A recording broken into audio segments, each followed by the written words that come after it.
یہ جبیں ہے حضور دیکھیں نا، جھکی ہوئی یہ جبیں ہے حضور دیکھیں نا، ہمارا قلب حزین ہے حضور دیکھیں نا، کسی کا کوئی تو ہوتا ہے اتنے لوگوں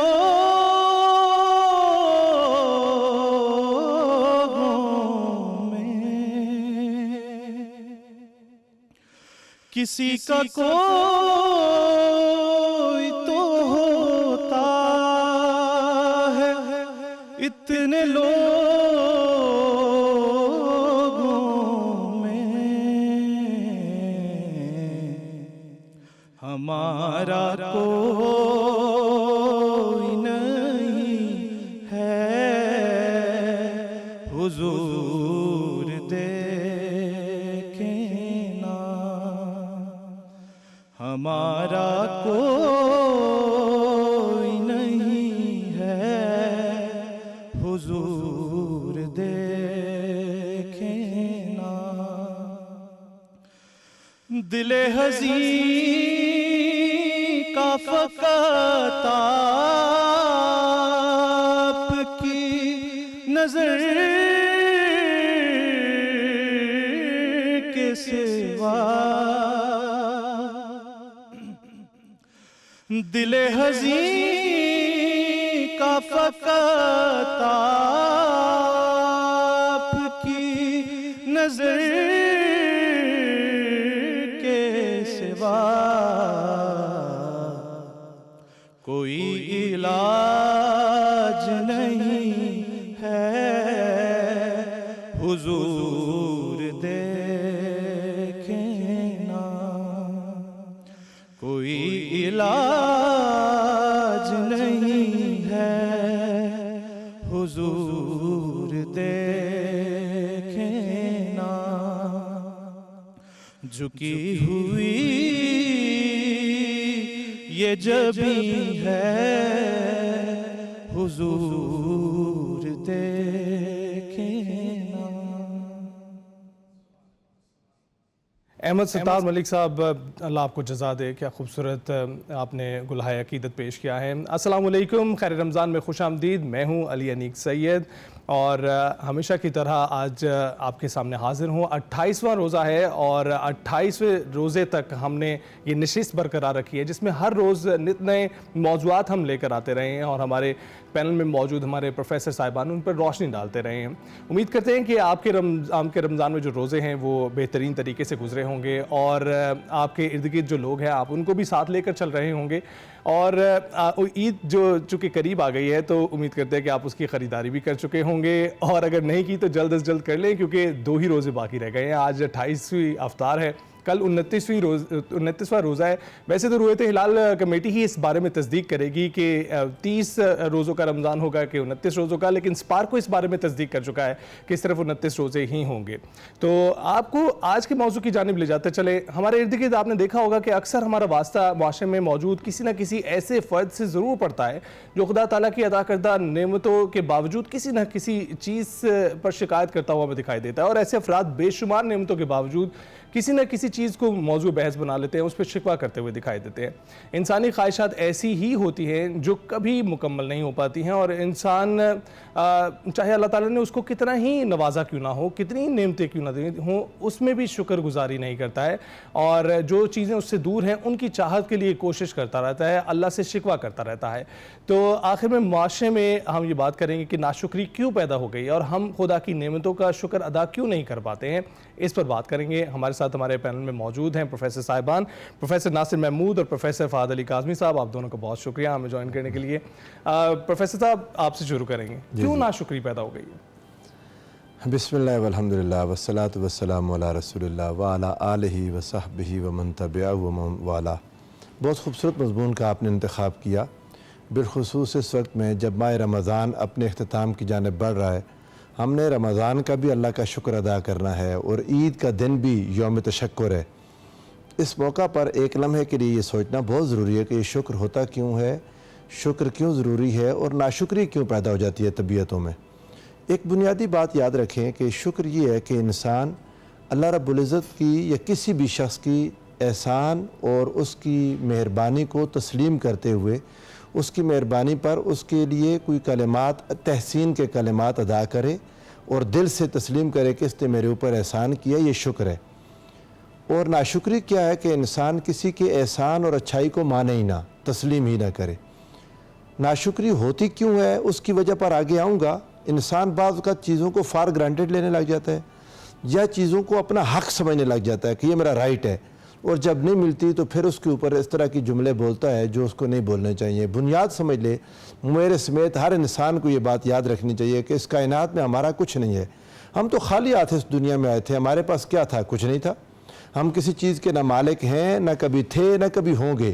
یہ اللہ رب العزت کی مہربانی، اس کا احسان، اس کا کرم ہے کہ وہ عطا فرماتا ہے، اور پھر عطا کرنے کے بعد اگر کوئی اس کا تھینک فل ہو، اگر کوئی اس کی تعریف کرے، اگر کوئی کلمات تشکر اور کلمات تحسین کہے، تو رب ذوالجلال نے واضح کر دیا، 2 + 2 = 4 کی طرح کلیئر کر دیا۔ فرمایا وَمَن يَشْكُرْ فَإِنَّمَا يَشْكُرُ لِنَفْسِهِ، جو کوئی شکر گزار ہوگا، شکر ادا کرے گا، وہ شکر بھی اس کے اپنے لیے ہے، یہ اللہ کو اس سے فائدہ کوئی نہیں ہے۔ کیوں کہ جب کوئی شکر کرتا ہے تو اللہ تعالیٰ نہ صرف یہ کہ نعمت کو برقرار رکھتا ہے بلکہ نعمت میں اضافہ کرتا ہے۔ لَإِن شَكَرْتُمْ لَأَزِيدَنَّكُمْ، اگر تم شکر ادا کرو گے تو تمہیں نعمت زیادہ دوں گا۔ تو زیادہ نعمت ملی تو اس نے شکریہ ادا کر کے اپنا ہی فائدہ کیا نا۔ تو اللہ تعالیٰ نے یہ قرآن پاک میں متعدد جگہ پر ہے کہ وَمَن يَشْكُرُ فَإِنَّمَا يَشْكُرُ لِنَفْسِهِ، کہ انسان جو شکر کرتا ہے وہ اس کے اپنے لیے۔ وَمَن كَفَرَ، اور جو کوئی ناشکری کرے وہ سن لے، فَإِنَّ رَبِّي غَنِيٌّ كَرِيمٌ، اللہ پھر بے پرواہ ہے، اسے اس چیز کی پرواہ نہیں ہے کہ کوئی انسان اس کا شکر ادا کرے۔ تو رب ذوالجلال کی عطاؤں پر یا اس کی مخلوقات میں سے حضور علیہ السلام کا ارشاد ہے، آقا علیہ السلام نے فرمایا کہ جو شخص دنیا میں لوگوں کو من لم یشکر الناس لم یشکر اللہ، جس نے لوگوں کا شکریہ ادا نہیں کیا اپنے محسنین کا اس کائنات زمین میں، پھر وہ اللہ کا شکر گزار نہیں ہو سکتا۔ بالکل۔ فہد صاحب، شکر ہے کہ 28 روزے مکمل ہو گئے ہیں اور بس امید تو یہ کی جا رہی کہ ایک ہی روزہ اور رہ گیا ہو، تو آپ بتائیے گا، آپ ذرا روشنی ڈالیے گا کیسے شکر گزاری کرنی چاہیے اور ناشکری کے کیا نتائج ہوتے ہیں؟ بسم اللہ الرحمن الرحیم۔ ناشکری کا جو ایک فوری نتیجہ ہے نا، وہ نا امیدی ہے۔ آپ دیکھتے ہیں ہمارے پاکستان کے اندر بھی اوور آل بھی ایک انوائرمنٹ ہے کہ ہم بہت زیادہ پیسمسٹک ہیں اور بہت زیادہ کرٹیکل ہیں۔ آپ کسی صنعت کار سے ملیں، وہ آپ کو پاسٹ میں نوسٹیلجک باتیں کرتا ہوا نظر آئے گا، پاسٹ کی باتیں کرے گا کہ پہلے ایسے ہوتا تھا، ایسے ہوتا تھا۔ حالانکہ جو اس کا لائف سٹائل آپ دیکھیں گے تو وہ لائف سٹائل اس وقت پریزنٹ میں بہت بہتر ہے 60s اور 70s کے پاکستان سے۔ کوئی کاروباری، کسی بھی آپ کا کاروباری طبقے کے پاس چلے جائیں، چیمبر آف کامرس میں چلے جائیں، آپ کو ایک پیسمسٹک اپروچ ہی نظر آئے گی۔ حالات حالانکہ سٹینڈرڈ آف لیونگ حالانکہ بہت بہتر ہو چکا ہے۔ تو یہ ہمارا نا ایک نیشنل کیریکٹر بن گیا ہے، لیک آف گریٹیٹیوڈ، کہ جو چیزیں ہمیں قدرت نے، مشیت نے، رب نے یا حالات نے عطا بھی کر دی ہیں، ہم ان کی ورتھ کو، ان کی ویلیو کو انڈرسٹینڈ کرنے کے لیے تیار نہیں ہیں۔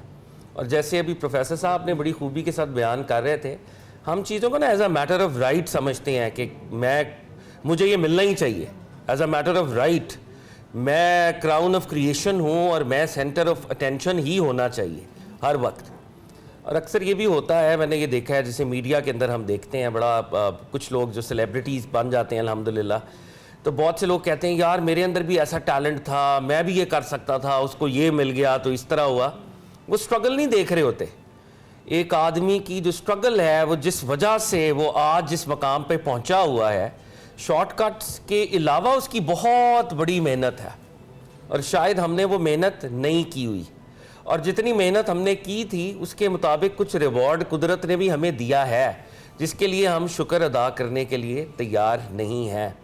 تو ناشکری سے ایک اوور آل پیسمزم پیدا ہوتا ہے ہمارے معاشرے کے اندر. یہ بیماری بہت عام ہے اور آپ کسی بھی شعبے کے اندر چلے جائیں, وہ از اے میٹر آف رائٹ کہتے ہیں جی میں بھی بڑا اچھا بالر تھا, میں آج ہوتا تو میں وسیم اکرم ہوتا. حالانکہ ایسی بات نہیں ہے, وسیم اکرم ہی ہے, وقار یونس ہی ہیں. اللہ نے ان کو بھی کچھ عطا کیا تھا, کچھ سٹرگل بھی انہوں نے کی ہے, تو وہ اس لیول کے اندر پہنچے ہیں. ہمارے سیلیبریٹیز, ہمارے میڈیا کے stars, so on and so forth. تو یہ ایک نیشنل بیماری ہے. بہرحال اس سے پروفیسر صاحب جیسے علماء ہماری رہنمائی کریں گے کہ ہم کیسے شکست دیں اس کو. اور ہماری رہنمائی کے لیے ہمارے مہمان خصوصی جو اس نشست کے مہمان خصوصی ہیں, جن کا بے تابی سے انتظار کیا جا رہا تھا اور امید یہ کی جا رہی تھی کہ وہ پہنچ جائے کسی صورت, اور ہمیں ڈر تھا کہ وہ آج شاید نہ پہنچ سکیں کیونکہ وہ ان کے بزی اسکیجول ہوتے ہیں, اور کل بھی وہ اسی وجہ سے نہیں پہنچ پائے. لیکن شکر ہے کہ وہ آج ہماری نشست میں موجود ہیں. وسیع شاہ صاحب کسی تعارف کے محتاج نہیں. سر کیسے آپ؟ وعلیکم السلام. اور کل کا بھی آپ نے ذکر کر دیا, آج کا بھی آپ نے ذکر کر دیا. میرے لیے تو آپ نے کوئی گنجائش ہی نہیں چھوڑی سوائے شکر کے کہ میں شکر بجا لاؤں کہ آپ جیسے دوست جو ہیں وہ مجھے پھر بھی برداشت کرتے ہیں اور محبت کرتے ہیں. سر ہم بہت آنرڈ ہیں کہ آپ آئے ہیں, شکر ہے اس لیے کیونکہ آج موضوع بھی یہی ہے اور اس کی بنا پر تو آپ ذرا روشنی. لیکن مجھے بہت شرمندگی ہو رہی ہے. کل میں ایسے نہیں کہ میں پہنچ نہیں سکا تھا, میں نے اجازت لی تھی اپنا عمیر صاحب سے, پروڈیوسر صاحب سے, کہ تو انہوں نے کہا ٹھیک ہے آپ کل آ جائیے. سر آپ کے اسکیجول اتنے بزی ہوتے ہیں اور کل بھی آپ کی مصروفیت کی وجہ سے. یہ بہت ہی, مجھے کبھی بھی یہ زندگی میں گمان نہیں رہا کہ میں اتنا بزی ہوں کہ آپ کسی جگہ وقت پہ نہ پہنچ سکے. یہ جتنے میرے محترم دوست بیٹھے ہیں آپ سب جو ہیں, آپ مجھ سے کہیں زیادہ مصروف ہیں. کل کی میں نے اجازت لی تھی اور اس کے بعد رخصت تھی. آج کے جو 6-7 منٹ ہوئے اس کے لیے مجھے آنر آپ مجھے معافی دے دیجیے. جی ہاں, یہ جو بات کی اپنا کاظمی صاحب نے, ابھی میں ہمارے پروفیسر صاحب کی بھی گفتگو سن رہا تھا, پوری نہیں سن سکا. کاظمی صاحب کی گفتگو میں نے پوری سنی, بڑی عمدہ بات کی انہوں نے. دیکھی شکر جو ہے وہ بنیادی طور پہ انہوں نے کہا نا پیسمزم, شکر بنیادی طور پہ آپٹمزم کو جنم دیتا ہے. شکر جو ہے وہ آپ یہ سمجھیے کہ مجھے لگتا ہے کہ زہد کو جنم دیتا ہے. شکر کیا ہے؟ شکر یہ ہے کہ باری تعالیٰ جو تو نے مجھے عطا کیا میں اس پر خوش ہوں. جب یہ زہد آپ کے اندر آتا ہے تو اس سے آپ کے اندر ایک خاص طرح کی طمانینت, ایک کنٹینٹمنٹ جو ہے وہ جنم لیتا ہے. میں یہ ساری گفتگو جو ہے, یہ جو دین میں انسان کا اور خدا کا رشتہ ہے, ایک وہ رشتہ ہے جب آپ اس کے لیے شکر بجا لاتے ہیں, اس کے بعد جو اس کے اثرات انسان کی زندگی پر ہوتے ہیں, جو اس کی عام زندگی پر ہوتے ہیں, اس کو جو فوائد, اس کے دنیاوی مٹیریل فوائد حاصل ہوتے ہیں نفسیاتی طور پہ یا زندگی کا جو ایک دوڑ لگی ہوئی اس کے اندر جو حاصل ہوتا ہے, میں اس وقت اس کے اوپر بات کر رہا ہوں. باقی جو خدا اور بندے کا رشتہ ہے وہ تو یقیناً میں سمجھتا ہوں کہ شکر کا ایک ایسا اعلیٰ مقام ہے جس میں آپ اپنی ذات کی نفی کر دیں. اور اب دیکھیں نا کئی درجے ہیں. مثلا عبادت کا ایک درجہ یہ ہے کہ آپ جنت کے لیے اور دوزخ سے محفوظ رہنے کے لیے آپ عبادت کرتے ہیں اور آپ گریز کرتے ہیں ہر اس کام سے جو باری تعالیٰ نے ارشاد فرمایا ہے, جس کو اس نے روکا ہے اور جس کی ترغیب دی گئی ہے آپ کو, جس کا حکم دیا گیا آپ وہ کرتے ہیں. اور ایک یہ ہے کہ آپ اس کی عبادت اس لیے کرتے ہیں کہ آپ حیران رہ جاتے ہیں جب آپ عقل و شعور کی اور روح کی اور دیدہ بینا سے دیکھتے ہیں کہ یہ کائنات کس طرح سے تخلیق ہوئی ہے, آپ کا وجود کیسے تخلیق ہوا ہے. تو آپ پکار اٹھتے ہیں کہ ٹھیک ہے جنت اور دوزخ تو ہے, یقیناً وہ اپنی جگہ ایک دین کا معاملہ ہے, مگر باری تعالیٰ اے خالق کائنات تو جس قدر عظیم ہستی ہے, میں ان چیزوں سے ماورا ہو کر بھی تیری عبادت جو ہے وہ کروں گا. مجھے اس سے کوئی یعنی کہ اب سروکار نہیں رہا کہ جنت اور دوزخ سے, اس لیے کہ تو اتنا عظیم ہے کہ تو مجھے مل جائے گا شکر گزاری کی. ایک صورت یہ بھی ہے نا. اسی طرح سے شکر کا بھی ایک درجہ یہ ہے کہ ہم اس کا شکر ادا کرتے ہیں کہ باری تعالیٰ تو نے بہت نعمتیں عطا کی. میں سمجھتا ہوں اس شکر کا اعلیٰ ترین درجہ ہے جس میں آپ اپنی ذات کو نفی کر دیتے ہیں. آپ کو اس سے کوئی لینا دینا نہیں ہے کہ مجھے اس کا کیا فائدہ ہوگا, کیا نقصان ہوگا. جس حال میں, جس جگہ, جس مقام پہ جو صلاحیت دے کے, جو صلاحیت چھین کے تو نے ہمیں پیدا کیا, جو تو نے رکھا, ہم تیرا شکر ادا کرتے ہیں. یہ تو ہو گیا خالصتاً میں سمجھتا ہوں اعلیٰ اور عرفہ درجہ انسان کا جو کہ اس کے اوپر فرض ہے ایک. مگر دوسرا درجہ یہ ہے کہ اگر آپ دنیاوی طور پہ دیکھنا چاہیں, چونکہ دیکھیے دین جو ہے نا, ہمارے دین کی سب سے بڑی خوبصورتی یہ ہے, میں قاضی صاحب کو کئی مرتبہ مجھے سننے کا اتفاق ہوا کہ آپ کو وہ دنیا کی کسی چیز سے نہیں روکتا ہے. دنیا کی ہر وہ نعمت جس کے لیے لوگ ہوس میں اور 2 نمبری میں اور بد کرداری میں مبتلا ہیں, آپ یقین جانیے کہ ہر وہ نعمت حلال طریقے سے باری تعالیٰ نے اپنے لوگوں کو دی ہوئی ہے, کسی چیز کی کوئی کمی نہیں. ٹھیک ہے نا. سو آپ دنیا بھی آپ کے لیے ہے اور دین بھی آپ کے لیے ہے. دوسرا درجہ یہ ہے کہ اگر آپ اس حوالے سے بھی دیکھنا چاہیں تو ایک کنٹینٹمنٹ پیدا ہوتی ہے. جب کنٹینٹمنٹ آپ کے اندر پیدا ہوتی ہے تو آپ کے اندر ایک سکون پیدا ہوتا ہے. سکون جب پیدا ہوتا ہے تو آپ اگلے دن زندگی سے جنگ لڑنے کے لیے اور بہتر طریقے سے تیار ہوتے ہیں. جب آپ شکر جو ہے وہ آپ کو حسد سے بھی ہٹا کے لے کے جاتا ہے. وہی وسیم اکرم جب آپ شکر ادا کرتے ہیں کہ باری تعالیٰ تو نے مجھے یہ دیا, وسیم اکرم کو کچھ اور دیا. جب آپ حسد سے نکلتے ہیں تو آپ اپنی ذات پہ اپنی سکل پہ محنت کرتے ہیں, اور کیا خبر اس شکر کی بدولت اس حسد سے گریز کے باعث وہ رشک جو پیدا ہوا ہے آپ کے اندر وسیم اکرم کے لیے, کل کو آپ وسیم اکرم سے بہتر کوئی کام کر سکیں یا اس سے بہتر کوئی سکل جو ہے وہ ڈیولپ کر سکیں اور اس سے بہتر اپنے لیے اور دنیا کے لیے اپنی فیملی کے لیے آپ حاصل کر سکیں. تو شکر کے اتنے اینگلز ہیں کہ اگر آپ اس پہ بیان کرنا چاہیں تو گھنٹوں آپ اس پہ یعنی اگر آپ شکر کرنا چاہیں تو کس کس نعمت پر آپ شکر ادا کریں؟ جی. ایک شکر ہم یہ بھی کرتے ہیں کہ اللہ تعالیٰ نے آپ لوگوں کی صورت میں ہمیں جو ہے وہ معلمین دیے ہیں جو لیٹ آتے ہیں, روشنی ڈال رہے ہیں ان چیزوں پہ جن پہ ہم اکثر جو ہے ظاہری بات ہے بغیر ہدایت کے بغیر گائیڈنس کے آپ اس راہ پر گامزن نہیں ہو سکتے ہیں. تو فاضل صاحب آپ کیا کہیں گے؟ جی شاہ صاحب نے ایک بہت اہم بات کی ہے اور میرا خیال ہے اس کو اوور اینڈ اوور کرنے کی ضرورت ہے. شکر کا ریلیشن شپ نہ ٹرانزیکشنل نہیں ہونا چاہیے, نہ خدا کے ساتھ نہ خدا کی مخلوق کے ساتھ. شکر اس کے میرٹس پہ ہونا چاہیے. اور یہ جو شاہ صاحب فرما رہے تھے, مولا علی علیہ السلام کا کرم اللہ وجہہ کا یہ قول ہے, الہ العالمین علی نے تجھے لائق عبادت پایا تو عبادت کی. یعنی جنت دوزخ نکل گئی ہے اب میرٹ کے اوپر کہ گاڈ ڈیزرو کرتا ہے کہ میں ایک سینس آف گریٹیٹیوڈ میں رہوں. اور خدا کی مخلوق کے ساتھ بھی جب آپ اس طرز عمل کے ساتھ آتے ہیں کہ ٹرانزیکشن نکل جاتی ہے تو پھر جیسے شاہ صاحب بڑی خوبی سے فرما رہے تھے کہ پھر آپ اپنی سکل کے اوپر بھی تکیہ کرتے ہیں, اپنی سٹرگل کے اوپر, اپنی جرنی کے اوپر. آپ کا ایک علیحدہ سفر ہے, خدا نے آپ کے لیے ایک تقدیر کا علیحدہ پاتھ بنایا ہے. اور وہ جو زہد کی بات فرما رہے تھے, مجھے اقبال کے 2 اشعار یاد آ گئے, شاید بالکل ریلیونٹ نہیں ہے لیکن ایک سینس میں ریلیونٹ بھی ہیں. فرماتے ہیں مجنون نے شہر چھوڑا تو صحرا بھی چھوڑ دے, مجنون نے شہر چھوڑا تو صحرا بھی چھوڑ دے, نظارے کی ہوس ہو تو لیلا بھی چھوڑ دے. واعظ کمال ترک سے ملتی ہے یا مراد, واعظ کمال ترک سے ملتی ہے یا مراد, دنیا جو چھوڑ دی ہے تو عقبہ بھی چھوڑ دے.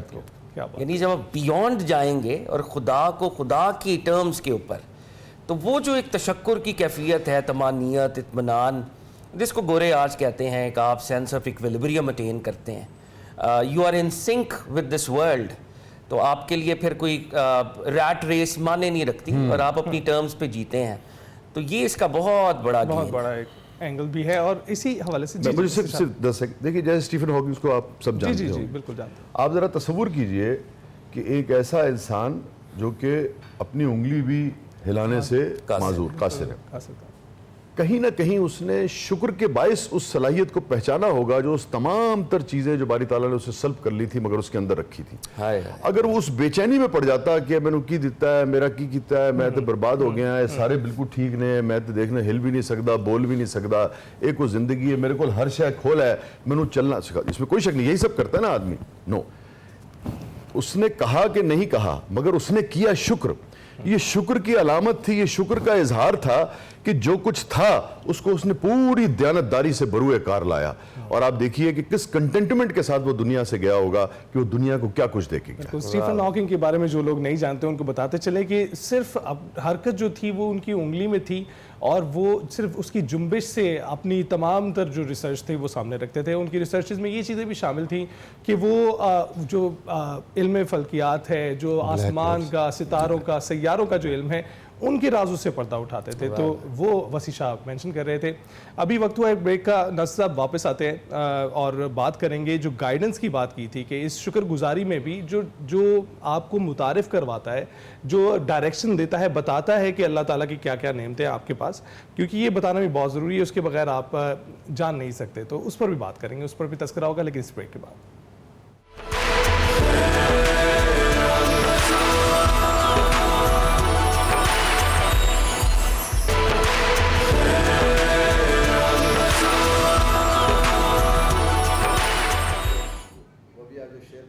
خیر خیر رمضان میں ایک بار پھر خوش آمدید. گفتگو کا سلسلہ وہیں سے جوڑتے ہیں جہاں سے ٹوٹا تھا. ناصر صاحب سے پوچھا تھا, ناصر صاحب گائیڈنس کتنی ضروری ہے؟ سر میں پہلے ایک بات عرض کر دوں, رہ جائے گی. ناشکری جسے ہم کہتے ہیں نا, آپ کے پچھلے سوال کا ایک حصہ تھا, ناشکری نعمت کے زوال کا سبب بنتی ہے. شکر نعمت کو دوام بخشتا ہے.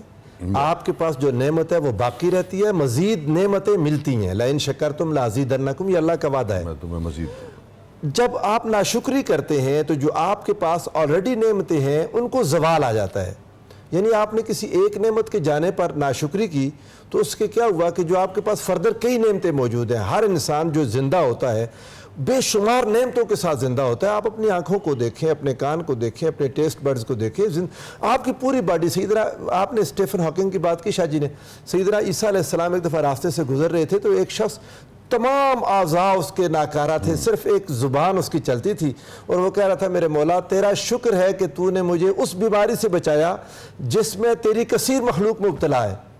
عیسیٰ علیہ السلام مسیح اللہ رک گئے وہاں پر. آپ نے کہا کہ یہ کیا ہوا, تمہیں تو ہر بیماری تمہارے اندر نظر آ رہی ہے, تم کس بیماری کے میں مبتلا نہ ہونے کا شکر ادا کر رہے ہو؟ اس نے کہا میں سوء معرفت کی بیماری میں مبتلا نہ ہونے کا شکر ادا کر رہا ہوں. اللہ نے مجھے اپنی پہچان تو دی ہے جس میں کثیر دنیا. تو انسان جو کسی بھی چیز پر ناشکری کرتا ہے تو اپنے جسم میں, اپنے وجود میں ہی لاکھوں نعمتیں ہیں جن کا وہ انکار کر دیتا ہے. اسے نہیں پتا مزید کیا کیا نقصان ہو سکتا ہے. تو قرآن پاک نے یہ انفرادی سطح پر بھی ہے, اجتماعی سطح پر بھی. اگر آپ نیشنل لیول پر بھی چلے جائیں, قرآن پاک نے اس کی مثال دی, فرمایا الم تر الی الذین بدلوا نعمت اللہ کفرا واحلوا قومهم دار البوار. اللہ تعالیٰ نے ارشاد فرمایا کیا آپ نے ان لوگوں کی طرف نہیں دیکھا جنہوں نے نعمت کو بدل ڈالا, اپنی ناشکری کی وجہ سے برائی میں اپنی قوم کو مبتلا کر دیا. نعمت آئی, آپ نے شکر ادا نہیں کیا, اپنے آپ کو اور اپنی پوری قوم کو مشکل میں ڈال دیا. اور اس قوم کا ایک اور جگہ قرآن پاک نے بہت ہی پیاری مثال دی. اللہ تعالیٰ نے ارشاد فرمایا وَضَرَبَ اللَّهُ مَثَلًا قَرْيَةً كَانَتْ آمِنَةً مُطْمَئِنَّةً يَأْتِيهَا رِزْقُهَا رَغَدًا مِّن كُلِّ مَكَانٍ. اللہ تعالیٰ نے فرمایا کہ آپ اے پیارے حبیب صلی اللہ علیہ وآلہ وسلم, اللہ ایک مثال بیان کرتا ہے قریتن, ایک بستی کی, کانت مطمئنتن, مطمئن تھی, سیٹسفائیڈ تھی, رغدن من کل یاتیہا رزقہا رغدن, ان کے پاس رزق ہر طرف سے وافر آ رہا تھا, ابنڈنٹلی آ رہا تھا ان کے پاس. فکفرت بانعم اللہ, لیکن انہوں نے اللہ کی نعمتوں کی ناشکری کر دی. تو کیا ہوا؟ فاذاقها اللہ لباس الجوع والخوف بما كانوا يصنعون. اللہ نے ان پر بھوک اور خوف مسلط کر دیا.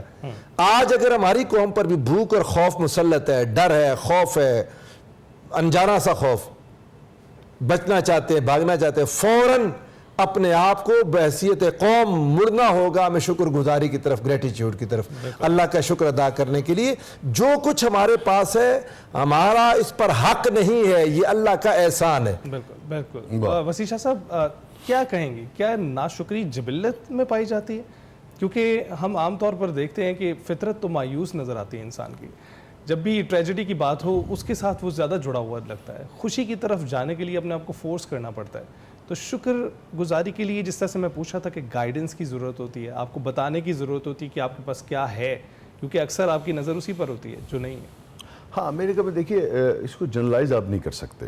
اللہ تعالیٰ نے جتنی صفات پیدا کی ہیں, جتنے انسانی رویے نفسیات کے پیدا کیے ہیں, وہ کسی میں, وہ ہر شخص میں بدرجہ اتم, کسی میں کم کسی میں زیادہ موجود ہے. بڑی بڑی اہم شخصیات, بڑے بڑے عمدہ لوگ جو ہیں, وہ بانو آپا نے ایک جگہ لکھا تھا کہ ہر شخص جو ہے نا وہ ایسی میز کی مانند ہوتا ہے کاظم صاحب جس کا کوئی نہ کوئی کونا چھلا ہوتا ہے. تو بس اس جو کونا چھلا ہوتا ہے ہماری شخصیت کا, ہمیں اس پہ توجہ دینے کی ضرورت ہوتی ہے, کیونکہ وہی جو ہے میز کا وہ کونا جو ہے وہ ساری میز کا پرپس بھی کہیں نہ کہیں ڈسٹرب کر رہا ہوتا ہے, اس کی جو افادیت کو بھی کم کر رہا ہوتا ہے اور اس کے حسن کو بھی کم کر رہا ہوتا ہے. اس کے لیے میز تو ایک بیجان چیز ہے, ایک مثال ہے. اس کے لیے چیلنج وہی ہوتا ہے کہ اس کونے کے اوپر سب سے زیادہ توجہ دے. جیسے کرکٹ والا بیٹسمین جو ہے, آپ دیکھیں اچھا جو ٹرینر ہوگا وہ سب سے زیادہ آپ کو اس شاٹ کے اوپر محنت کرائے گا جو ویک ہے. آپ کو پتا ہے کہ اگر مخالف نے یہ جان لیا کہ کون سا اینگل, کون سا شاٹ آپ کا ویک آتا ہے تو وہیں پہ آ کے وہ ہٹ کرے گا, اور آپ بہترین دنیا کے بیٹسمین ہو مگر وہ ایک بال جو ہے وہ نہ کھیلنے کی وجہ سے آپ ہمیشہ آؤٹ ہو جاتے ہیں. مجھے اگر آپ اجازت دیں تو میں اس کی ایک بڑی اہم چیز کی طرف توجہ دلاؤں جو مجھے لگتا ہے اہم ہے, اور جس کا تعلق فرد سے ہے, جس کا تعلق آپ سے بھی ہے, جس کا تعلق مجھ سے بھی ہے, جس کا تعلق آپ کے یوٹیوبر سے بھی ہے, جس کا تعلق جو ہے وہ آپ کے سرمایہ دار سے بھی ہے. شکر جو ہے میں چیزوں کو دو طرح سے دیکھتا ہوں. ایک تو جو دین کا طالب علم ہے اس حوالے سے ہم دیکھتے ہیں, پھر انسانی نفسیات اور جو لٹریچر کا جو اینگل ہے اس حوالے سے بھی ہم چیزوں کو دیکھنے کی کوشش کرتے ہیں. دیکھیے شکر جو ہے نا وہ صرف میرے نزدیک ایک اس کا جو اینگل ہے وہ یہ ہے کہ آپ سجدہ ریز ہوتے ہیں, آپ جو چیزیں آپ کو دی ہوئی ہیں آپ کو اس کی ریئلائزیشن ہوتی ہے اور آپ کہتے ہیں باری تعالیٰ تیرا بہت بہت شکر ہے, تو نے مجھے دیا ہے, باری تعالیٰ بڑی تیری مہربانی, تو نے مجھے یہ ہاتھ پاؤں آنکھ کان ناک دیے ہیں, کسی کو اولاد دی ہے, کسی کو سب کچھ دیا ہے, کسی کو مال دیا ہے, کسی کو شہرت دی ہے, رسپیکٹ دی ہے. ایک تو یہ طریقہ کار ہے, اور باری تعالیٰ لاکھ لاکھ شکر ہے تیرا کہ تو نے مجھ سے اس سے بہتر بنایا ہے. اس مصیبت میں وہ مبتلا ہو سکتا تھا, تو نے مجھے اس سے بچایا. میانمار میں کل زلزلہ آیا, باری تعالیٰ تیرا لاکھ لاکھ شکر ہے, ان کو بھی محفوظ رکھ, ان کے لیے بھی آسانی کر, میرے ملک کو میرے وطن کو بھی محفوظ رکھ. ایک یہ طریقہ کار ہے شکر کا. ایک اور طریقہ کار ہے جو میں یہاں ایک جملہ اور کہنا چاہوں گا. کل ہمارے کچھ دوست بات کر رہے تھے تو بات ہو رہی تھی کہ جی کسی جگہ 2 ملین ویوز آتے ہیں, کسی جگہ 20,000 ویوز آتے ہیں. میں سمجھتا ہوں کہ ایک بات بھی, چاہے وہ کسی نجی محفل میں ہو, چاہے وہ 10 لوگ دیکھیں, چاہے 10 لاکھ لوگ دیکھیں, کہیں نہ کہیں اس کا اثر جو ہے وہ ضرور پڑتا ہے. مجھے آج تک یاد ہے, میں شاید 7-8 برس کا ہوں گا, بانو آپا کا ایک پلے تھا پاکستان ٹیلی ویژن سے نشر ہوا, جو میں بات کہنے جا رہا ہوں وہ اس کے اندر موجود ہے, تو اس سے پھر بات ختم ہو جائے گی.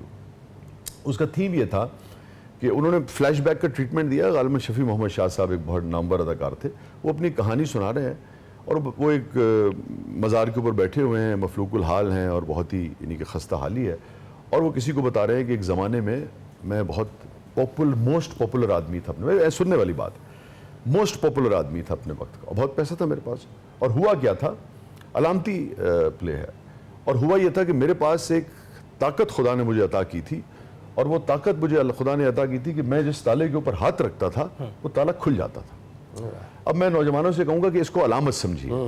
وہ ہاتھ جو ہے وہ ہنر ہے, مجھے شعر کا ہنر عطا کیا, اچھا کیا برا کیا, میں نے اس پہ محنت کی, کم کی زیادہ کی, فراز جیسا نہ صحیح مگر عطا کیا نا. ناجی صاحب کا اپنا ہنر ہے, کاظم صاحب کا اپنا ہنر ہے, یہ وہ کنجی ہے. آپ کا اپنا ہنر ہے, یہ کیمرہ مین دوست بیٹھے ان کا اپنا ہنر ہے, وہ کنجی ہے جس سے تالے کھل رہے ہیں. تو نے کہا میں ہاتھ رکھتا تھا تو تالا کھل جاتا تھا. تو میرا ایک دوست, اور میری بڑی واہ واہ ہو گئی, مجھے پیسہ ملنے لگا, لوگ بنانے لگے, ٹھٹ کے ٹھٹ ہونے لگے, یعنی کہ میرے بہت ویوز آنے لگے, بہت پیسے آنے لگے میرے پاس.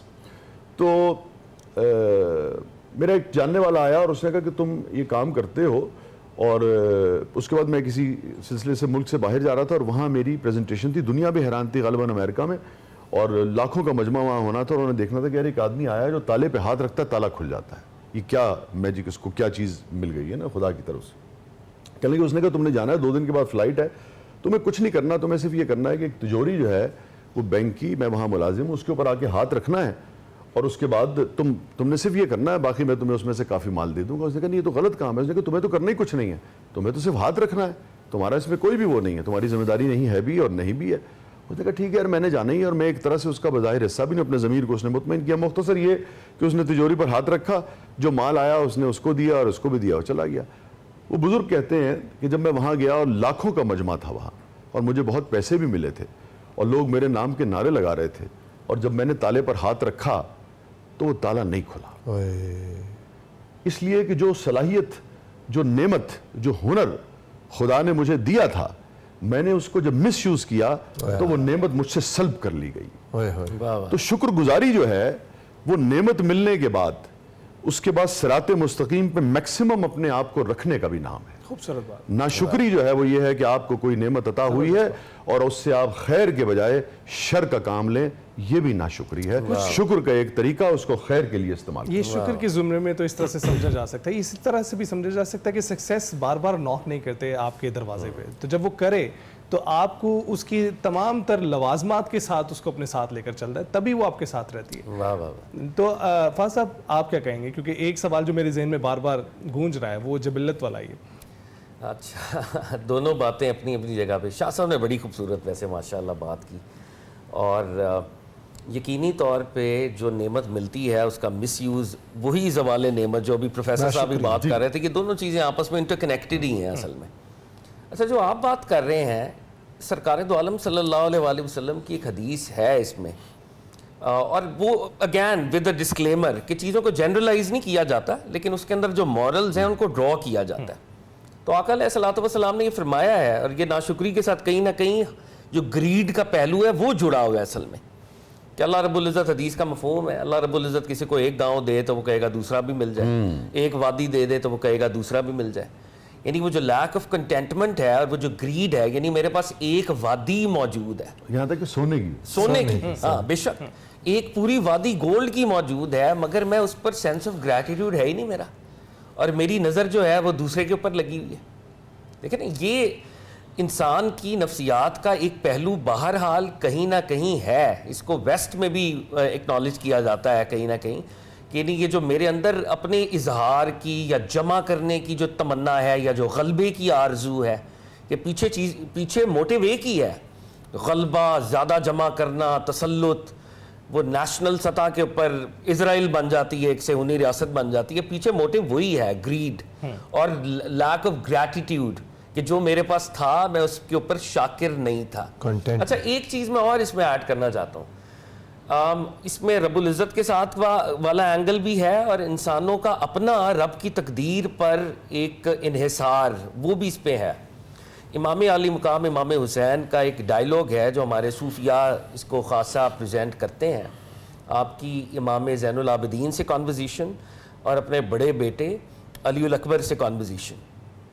ایک کانورزیشن تو یہ ہے کہ کل موت یقینی ہے, ہماری موت ہو جائے گی, شہادت ہو جائے گی. تو بچہ آگے سے جواب میں کہہ رہا ہے کہ حضرت ہم حق پہ نہیں ہیں. تو فرمایا اگر ہم حق پہ نہیں ہیں تو حق پہ کون ہے؟ تو کہا پھر ابا جان موت میرے لیے شہد سے زیادہ شیریں ہے.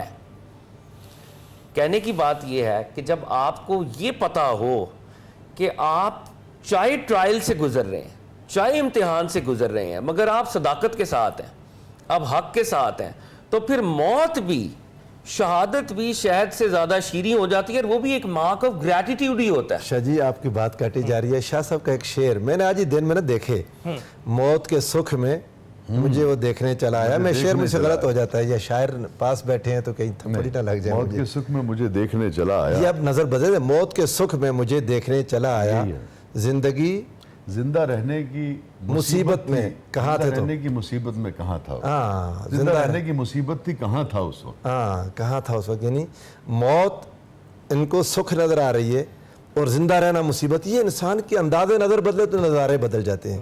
یہ ہے جو شاہ جی بیان جی بالکل. اور ایک اس میں ایک اور بڑی امام زین العابدین کے ساتھ ڈائیلاگ ہے, فرمایا کہ بیٹا ہمارے جانے کے بعد بہت مصائب آئیں گے, بہت زیادہ مصائب کا تمہیں سامنا کرنا پڑے گا. اور اسی پہ کچھ لوگ فاضل صاحب مصائب پر ہی بہت شکر گزاری کرتے ہیں اور سمجھتے ہیں اس چیز کو کہ شاید یہ مصائب اسی وجہ سے آپ پہ آ رہے ہیں کہ شاید آپ کے درجات بلند ہونے والے ہیں. یہ تو حدیث سے یہ بھی ایک وہ جو امام جعفر صادق علیہ السلام کے پاس کوئی آیا تھا نا, تو انہوں نے پوچھا کیا حال ہے تمہارے, تو اس نے کہا جی ہم تو مل جائے تو شکر ادا کرتے ہیں, نہ ملے تو صبر کرتے ہیں. انہوں نے کہا یہ کام تمہارے کتے کرتے ہیں, مل جائے تو شکر کرتے ہیں, نہ ملے تو صبر کرتے ہیں. ہم تو وہ ہیں مل جائے تو بانٹ دیتے ہیں, نہ ملے تو شکر کرتے ہیں. درجات کی بلندی کے لیے لوگ بھی کئی بار شکر گزاری کرتے ہیں. میں اس کی وجہ بھی بتا دوں. یہ اس کی وجہ یہ ہے کہ جو نہ ملنا ہے نا, ہوا یہ ہے کہ ہم نے چونکہ دنیا اس مٹیریل ورلڈ کو سب کچھ سمجھ لیا ہے. نہ ملنا جو کچھ آپ کو ملا ہے وہ بوجھ ہے, وہ نعمت ہے یقیناً. اس دنیا میں آپ اس کا استعمال کر رہے ہیں. یہ میں جو بھی اللہ نے دیا ہے. اچھا ہم چونکہ بہت ہی ایوریج قسم کے لوگ ہیں, میں اگر اپنی بات کروں تو مجھ میں یہ ہمت نہیں ہو پاتی جاننے سمجھنے کے باوجود بھی کہ بوجھ ہے کہ میں اس بوجھ کو اتار پھینکوں. جو فقیر ہوتا ہے, جو اصل جو فقیر ہوتا ہے وہ اتار پھینکتا ہے. وہ دنیا آتی ہے, وہ اسے کہتا ہے کہ نہیں پیچھے ہٹ جا. ہمارا مسئلہ یہ ہے کہ ہم چونکہ سمجھنے کے باوجود بھی اتنا اختیار نہیں کر پاتے ہیں کہ اس سے گریز کر پائیں. ادروائز ہر چیز جو بوجھ ہے, جتنا کم ملتا ہے تو ان کو پتا ہوتا ہے کہ شکر اس لیے کرتے ہیں کہ جتنا کم ملا ہے اتنا ہی کم حساب بھی بوجھ کم ہے, کیونکہ اتنا بوجھ کم ہے. ہر شے کا آپ کو حساب دینا ہوگا, زبان سے لے کے, شہرت سے لے کے, مال سے لے کے, اولاد سے لے کے, جو کچھ ملا ہے جتنا ملا ہے اتنا حساب ہے, جتنا کم ملا ہے اتنا کم حساب ہے. حضرت عمر رضی اللہ تعالیٰ عنہ جب بہت فتوحات ہونے لگیں, نعمتیں زیادہ آنے لگیں, تو روتے تھے کہ یا اللہ کہیں ہمارا آخرت کا ایسا تو نہیں اس سے کم ہو رہا جو دنیا میں اتنا زیادہ مل رہا ہے. پھر لوگوں سے کہتے لوگوں دعائیں کرو اللہ اس دنیا کے بدلے میں ہماری آخرت نہ تھوڑی کر دے. بعض اوقات انسان کو جو دنیا میں مل رہا ہوتا ہے اس کی آخرت کی قیمت پر ملتا ہے, اور آخرت میں انعام چاہیے. دنیا کا تو وقت گزر جائے گا, یہ بڑا محدود ہے. انسان ویسے, میں شاہ جی سے تعزیت بھی ہم کر رہے تھے, ان کی والدہ ماجدہ وصال فرما گئی, اللہ تعالیٰ نے جنت الفردوس میں جگہ عطا فرمائے. کوئی کتنا رہے گا جی اس دنیا میں, کتنا رہے گا, آخر چلے جانا ہے, آخر چلے جانا ہے. تو یہ دنیا کی عارضی خوشیوں کے پیچھے آپ قیامت کی دائمی خوشیاں قربان کر دیں, یہ تو نہیں ہو سکتا. تو یہ اللہ کے, اچھا میں ایک فارسی کا شاعر, پھر شاہ جی وہی میرا نوحہ وہی ہے, شعر نہیں یاد ہوتے. عربی کے ایک شاعر نے کہا کہ جب کوئی انسان کسی کو پر انعام کرتا ہے تو اس کی 4 چیزیں لے لیتا ہے. ایک اس کا دل, ایک اس کا دماغ, ایک اس کے یعنی جسم کے سارے اعضاء, اور ایک اس کی زبان. یعنی وہ انسان اس سے محبت کرنے لگ جاتا ہے, اسی کو سوچتا ہے, اسی کی تعریف کرتا ہے, اسی کی خدمت میں لگ جاتا ہے. ہم نے اللہ سے سب کچھ لیا, کوئی ایک چیز بھی اسے نہیں دی. کوئی انسان نعمت کرے نا تو لوگ اس کے غلام, اس کی خاطر جائز ناجائز کرتے ہیں, سب کچھ کرتے ہیں, اس کی تعریفوں میں رطب اللسان رہتے ہیں. ہم نے اللہ سے اتنا کچھ لیا, ان 4 میں سے ایک چیز اسے نہیں دی. ہم ناشکری ہیں اللہ کے. دوسرے ایک چیز اور بھی ہے قاضی صاحب, آپ بسم اللہ سر, آپ وہ دیکھیں اس میں اتنے اس کے پہلو ہیں. پھر جب نائب صاحب جیسے, کاظم صاحب جیسے اہل علم بیٹھے ہوں تو آپ سنتے چلے جاتے ہیں اور سر دھنتے چلے جاتے ہیں. مختصر اس کا ذکر آیا ہے میرے خیال میں, الگ سے ہم نے اس کو کھول کے اس طرح سے بیان نہیں ہو پایا. وجہ یہ ہے کہ اس پہلو اتنے زیادہ ہیں. کس قدر ہم دین کے اندر بھی آپ دیکھیے کتنی بات ہوتی ہے نفس مطمئنہ کی, ٹھیک ہے. انگریزی میں اس کے لیے آپ اس کا نفس مطمئنہ وہ نہیں ہے مگر نسبتاً قریب لفظ ہے. کنٹینٹمنٹ کی آپ بات کرتے ہیں, ٹھیک ہے نا. اور کنٹینٹمنٹ کیا آپ کو اس کو بے چینی سے آپ کو دور رکھتی ہے. اگر آپ کے پاس کھربوں روپیہ بھی ہے, کنٹینٹمنٹ نہیں ہے, نیند نہیں آ رہی ہے, ایک بے چینی ہے, پریشانی ہے, تو کسی کام کا نہیں ہے. شکر جو ہے وہ نفس مطمئنہ کی طرف ایک سفر ہے. کنٹینٹمنٹ جو ہے اس کو جنم دیتا ہے, بالکل اس کو جنم دیتا ہے. اور اس پہ کنٹینٹمنٹ پہ بھی بات کریں گے ہم, لیکن اس وقت ٹائم ہوا ایک بریک کا. لیکن بریک پر جانے سے پہلے ہم گزارش کریں گے محمد ابرار نوشاہی سے کہ وہ نعت رسول مقبول پیش کریں. آپ سا دونوں جہاں میں نظر آیا ہی نہیں, آپ سا دونوں جہاں میں نظر آیا کیونکہ اللہ نے کوئی اور بنایا ہی نہیں, آپ سا دونوں جہاں میں نظر آیا ہی نہیں. اور جس نے سرکار کے چہرے کی زیارت کر لی,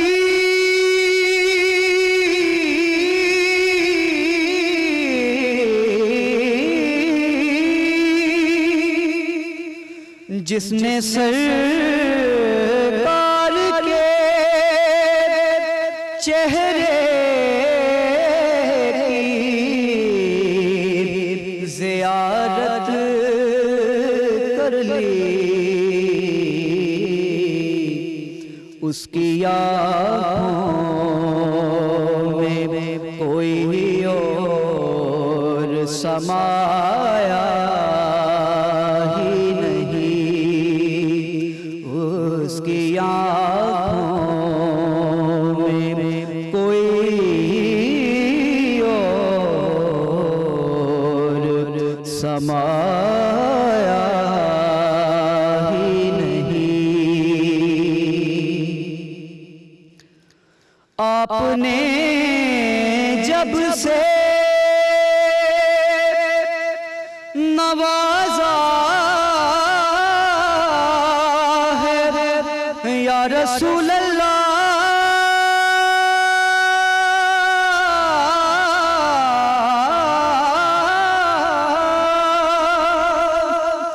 آپ نے جب سے نوازا ہے یا رسول اللہ, میں نے دامن کسی چوکھٹ پہ بچھایا ہی نہیں، میں نے دامن کسی چوکھٹ پہ بچھایا ہی نہیں، اور جو بھی کعبے سے پلٹ آئے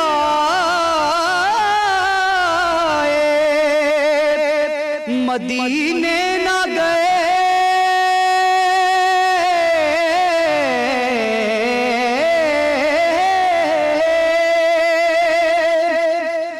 جو بھی کعبے سے پلٹ آئے مدینے نہ گئے، یہ سمجھ لے اسے آقا نے بلایا ہی نہیں، یہ سمجھ لے اسے آقا نے بلایا ہی نہیں، کیونکہ اللہ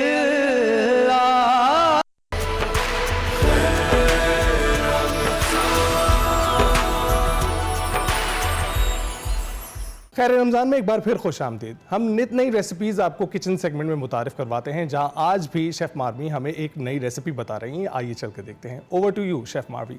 thank you so much Hanan Ali, welcome to my kitchen segment. اور آج بھی میں لائی ہوں آپ کے لیے بہت ہی مزیدار سی ریسیپیز، اور ہمارے ساتھ تعاون کیا ہے ڈالڈا کوکنگ آئل نے۔ جہاں مامتا وہاں ڈالڈا، ڈالڈا کبھی بھی اپنی کوالٹی پہ کمپرومائز نہیں کرتا، اسی لیے وہ ہے ایک ٹرسٹڈ برانڈ۔ آج جو میں بہت ہی مزیدار سی ریسیپی آپ کے لیے بنا رہی ہوں وہ ہے ویجیٹیبل بریانی، کیونکہ لوگ ہم میٹ کھا کے بہت زیادہ بور ہو جاتے ہیں، تو آج میں نے سوچا آپ کے لیے ایک بہت ہی مزیدار سی بریانی بناتی ہوں، جس کو ہم دیں گے چکن کا فلیور وتھ کنور کا چکن پاؤڈر اور چکن کیوبس کے ساتھ۔ تو اس کے لیے جو انگریڈینٹس مجھے چاہیے ہوں گے وہ میں نے ویجیٹیبلس لے لیے ہیں۔ یہاں پہ میں نے اس میں پوٹیٹوز اور مکس سبزیاں لے لی ہیں، آپ چاہو اپنی پسند کے کوئی بھی سبزی ایڈ یا مائنس کر سکتے ہو۔ مجھے یہاں پہ گاجر، شملہ مرچ اور پتوں والی پیاز، اس سے بہت ہی زیادہ مزیدار سا بریانی یا پلاؤ بنانا بہت اچھا لگتا ہے، تو میں نے وہی ویجیٹیبلس لیے ہیں۔ تو چلیں سٹارٹ کرتے ہیں اپنی کوکنگ۔ میں اپنے گلیم گیس کے اسٹوو کو ہم آن کر لیتے ہیں۔ اس میں مجھے آئل چاہیے ہوگا، my one and only favourite Dalda cooking oil. اس میں میں اکارڈنگ ٹو نیڈ لے لوں گی 3 to 4 ٹیبل اسپونس۔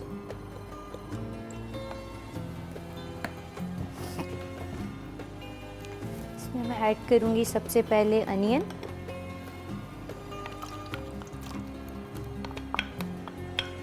2 اسمال انینز میں نے اس میں لے لیے ہیں، اس کو میں اچھا سا براؤن کر لوں گی۔ پھر اس میں میں گرم مسالے ایڈ کر دوں گی۔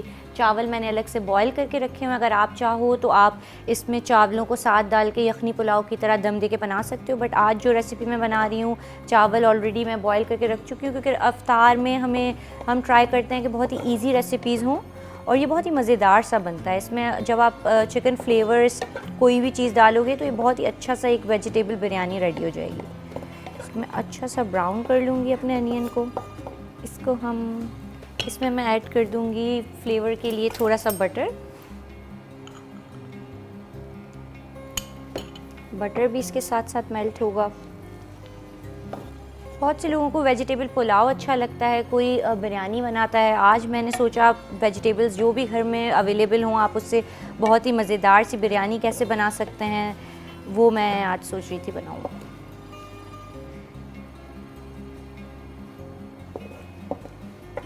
اس میں اچھا سا گولڈن سا کلر آئے گا، پھر اس میں میں جنجر گارلک پیسٹ ایڈ کروں گی اور جو بھی سارے ویجیٹیبلز ہیں وہ ہم ایڈ کریں گے۔ چاول ہمارے آلریڈی بوائلڈ ہیں۔ آج جو ڈریس میں نے پہنا ہوا ہے یہ ہے منا اسٹوڈیو کا، ان کا بھی کلیکشن بہت ہی زیادہ اچھا ہے اور عید کلیکشن، رمضان کلیکشن ان کا بہت اچھا ہے، چیک کریں، آپ لوگ بھی لیں۔ مجھے تو ان کا کلیکشن پرسنلی بہت زیادہ پسند آیا ہے۔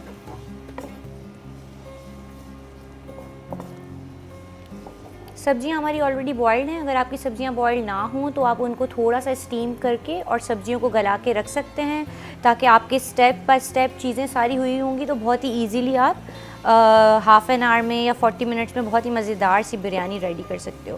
کیونکہ لوگ جب بھی بریانی کی بات آتی ہے تو وہ سوچ رہے ہوتے ہیں کہ بریانی بنانا is a very tough task, but ایسا کچھ ہے نہیں. اگر آپ چیزیں پریپیئرڈ رکھو تو وہ بہت ہی ایزیلی اور بہت ہی یمی سی بریانی آپ ریڈی کر سکتے ہو.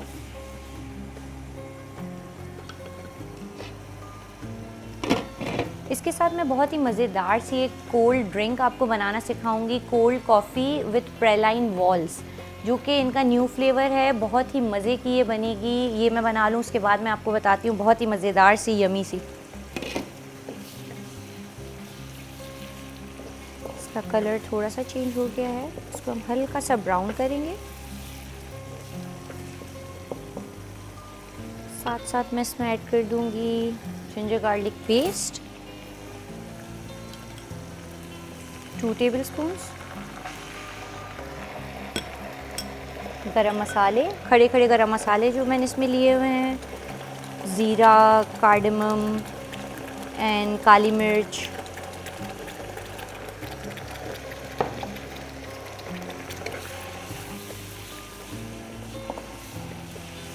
I'll just give it a very nice mix.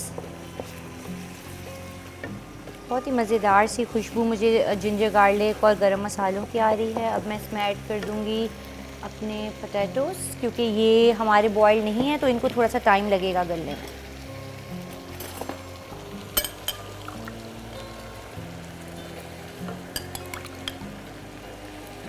باقی ساری سبزیاں میری بوائلڈ ہیں, اونلی آلوؤں کو مجھے گلانا ہے, تو میں ساتھ ساتھ مسالہ بھی بناؤں گی اور میں اس میں آلو بھی ایڈ کر دوں گی.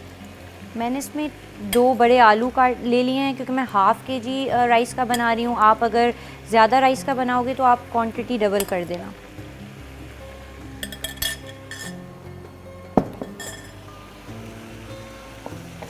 ساتھ ساتھ اس کے مکس کر لوں گی. اب میں اس میں اسپائسز ایڈ کر دوں گی سارے. Red chilli powder 1 tablespoon, salt ½ tablespoons, کیونکہ ہم نے جو رائس بوائل کیے ہیں اس میں آلریڈی ہم نے سالٹ ایڈ کر کے ہی بوائل کیا ہے. دھنیا powder 1 table spoon. Green chillies کو میں نے پیسٹ بنا لیا تھا, کیونکہ گرین چلیز کا بہت ہی مزیدار سا فلیور آتا ہے. ہلدی پنچ, اور میں اس میں ایڈ کروں گی کنور چکن کیوب, جس سے بہت ہی مزیدار سا فلیور آئے گا. آپ کوئی بھی ویجیٹیبل کی چیز بنا رہے ہو, دال بنا رہے ہو, آپ کنور چکن کیوب یوز کرو یا کنور کا چکن پاؤڈر یوز کرو, آپ کے فلیور کو بہت ہی زیادہ, ڈش کے فلیور کو انہینس کرتا ہے یہ. اس میں نے ایڈ کر لیا ہے کنور چکن کیوب, جو بہت ہی مزیدار سی ایک چکن کا فلیور آ رہا ہے. کیونکہ بہت سارے لوگ ہوتے ہیں, ان کو ہوتا ہے کہ ہمیں چکن کے بغیر ہم نہیں کھائیں گے.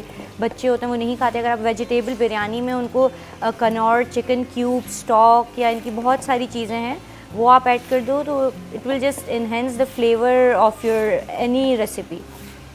بہت ہی مزیدار سی اسمیل مجھے آ رہی ہے یہاں پہ. اس میں ایڈ کر لوں گی ٹومیٹوز. I'll just give it a very nice mix.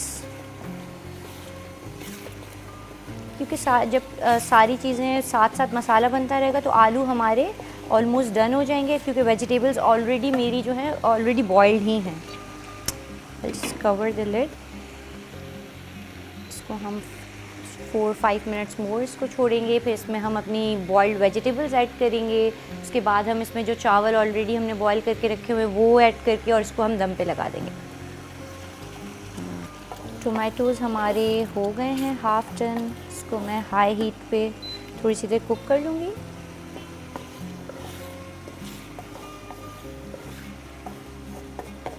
اس میں تھوڑا سا واٹر ایڈ کروں گی according to need.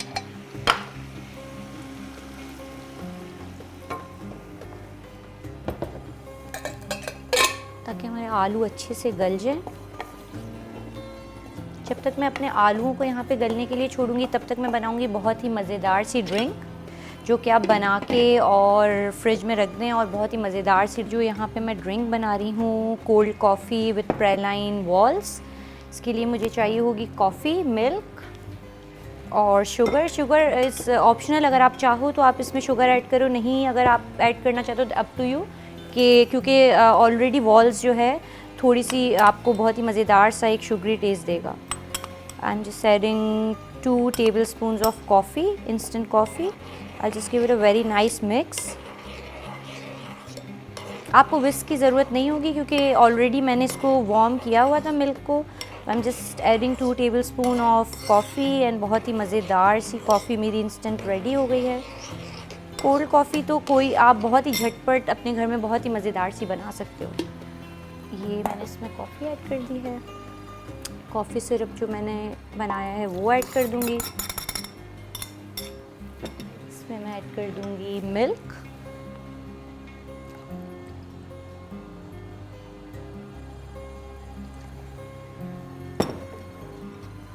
Sugar again according to your taste, 2 tablespoons of sugar add کر دوں گی.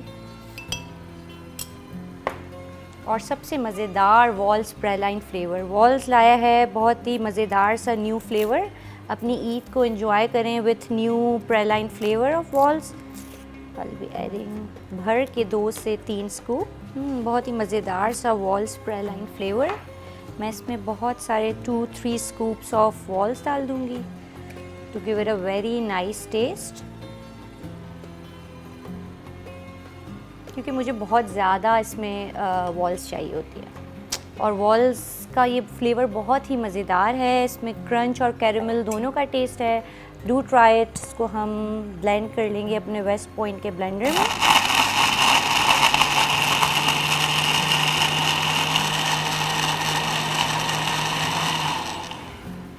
اس کے لیے میں گلاس لے لوں گی.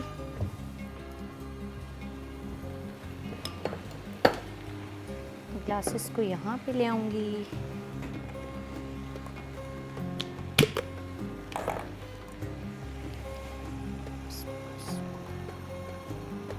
بہت ہی مزیدار سی میری cold coffee with Wall's praline is ready. I just scoop it up with Wall's. اس میں میں ایک سکوپ اور والس کا ڈالوں گی.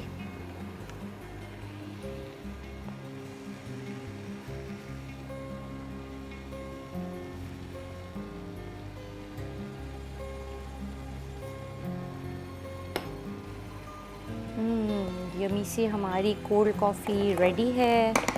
اس کو میں تھوڑا سا اور اس کے اوپر اپنی یہ جو میں نے مکسچر بنایا ہے کولڈ کافی کا وہ ڈال دوں گی. Looks M.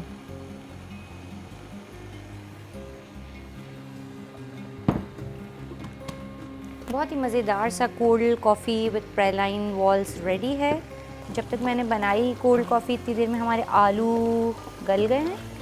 اس کو میں تھوڑا ہلکی آنچ پہ تاکہ اس کا ایکسس آئل جو ہے وہ پورا ڈرائی آؤٹ ہو جائے.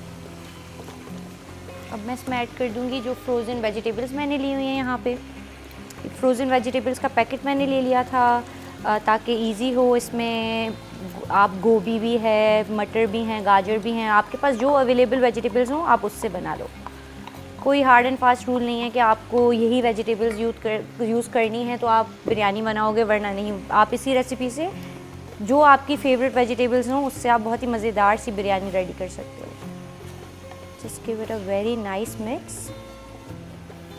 اس کو ہائی ہیٹ پہ ہم پکائیں گے تاکہ ایکسس آئل اس کا ایکسس واٹر جو ہے پورا ڈرائی ہو جائے. ویجیٹیبلس کو آپ کو بالکل گلانا نہیں ہے کیونکہ جتنے زیادہ کھڑی ویجیٹیبلس ہوں گی اتنا ہی زیادہ مزیدار اور اچھی لگے گی ہماری بریانی. اس کو میں اچھا سا مکس کروں گی. پانی ہمارا فل ڈرائی ہو گیا ہے.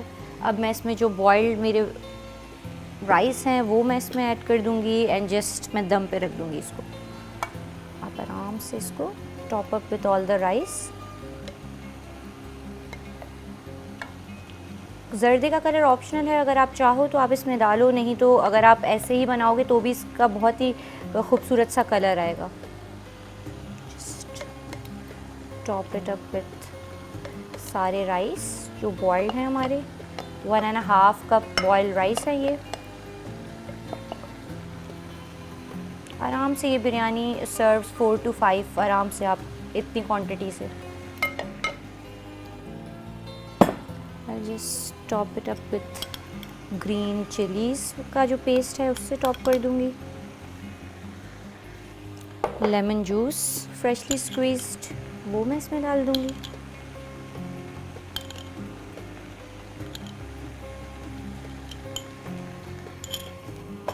اور میں اس کو دم پہ رکھ دوں گی for 10 to 15 minutes on very low flame. بہت ہی مزیدار سی بریانی میری دم ہو گئی ہے. میں اس کو ڈش آؤٹ کر لوں گی.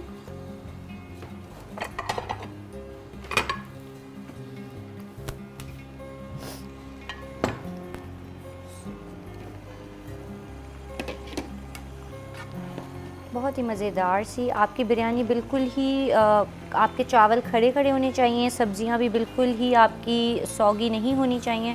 بہت ہی مزیدار سی اسمیل مجھے آ رہی ہے. Look at the colour, look at the texture. آپ کو اس طرح کی تھوڑی وائٹ تھوڑی سی کلرفل سی بریانی ہماری ریڈی ہے.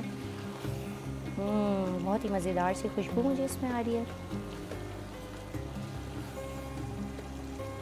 اس میں ہم نے ڈش آؤٹ کر لی اپنی بریانی. اور میں اپنی کولڈ کافی جو میں نے ریڈی کی ہے میں وہ بھی لے آؤں گی. بہت ہی مزیدار سی biryani cold coffee with Wall's praline flavour بہت ہی مزیدار سے ریڈی ہیں. آپ بھی ٹرائی کریں. Do give me your feedback. Till then take care. اللہ حافظ.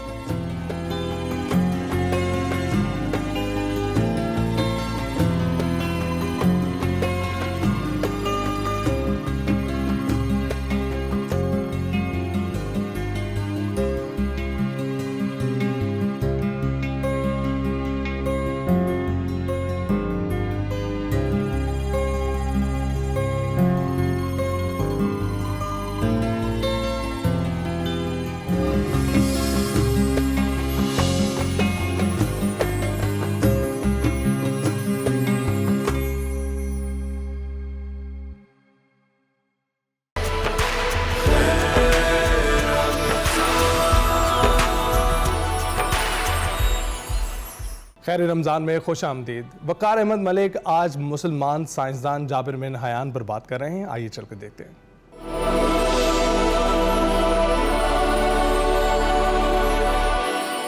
آپ دیکھ رہے ہیں مسلمان سائنسدان اور آج ہم بات کریں گے عظیم سائنسدان جابر بن حیان پر. جابر بن حیان کا مکمل نام ابو موسیٰ جابر بن حیان ہے. پیدائش 731 عیسوی اموی خلافت کا زمانہ. ان کی وفات 815 عیسوی کو کوفہ عراق میں ہوئی. سائنس کا شعبہ اگر ہم ان کا دیکھیں تو وہ کیمیا ہے یعنی کیمسٹری ہے. اہم سائنسی تصنیف جو ہے ان کی کتاب الکیمیا ہے. جابر بن حیان خراسان میں پیدا ہوئے اور دیکھا جائے تو ان کا بنیادی طور پہ دوا سازی اور دوا فروشی جو تھا یہ ان کا ذریعہ روزگار تھا. باپ کا سایہ سر سے اٹھ گیا اور ماں نے ان کی پرورش کی. ان کی جو بنیادی تعلیم و تربیت تھی اس کی ذمہ داری اٹھائی. جابر نے کچھ ہوش سنبھالا تو اسے کوفہ کے مضافات میں بدوؤں کے ساتھ پرورش پانے کے لیے بھیج دیا گیا. اور یہ وہ دور تھا جب کوفہ میں علم و تدریس کا بڑا چرچا تھا. جابر بن حیان نے بعد میں باقاعدہ پڑھنا شروع کر دیا اور اس وقت کی جو مروج یونانی تعلیمات تھی وہ ان سے از حد متاثر ہوئے. جابر بن حیان میں مشاہدہ، ذہانت اور انتہائی انتھک محنت کرنے کی جو زبردست صلاحیتیں موجود تھیں وہ کمال تھی. وہ یہ سمجھتے تھے کہ منزل مقصود کبھی نہیں آتی، یعنی جسے پا لیا وہ منزل نہیں. اب اسی سوچ نے انہیں کائنات کی تحقیق میں آگے سے آگے بڑھنے کا حوصلہ دیا.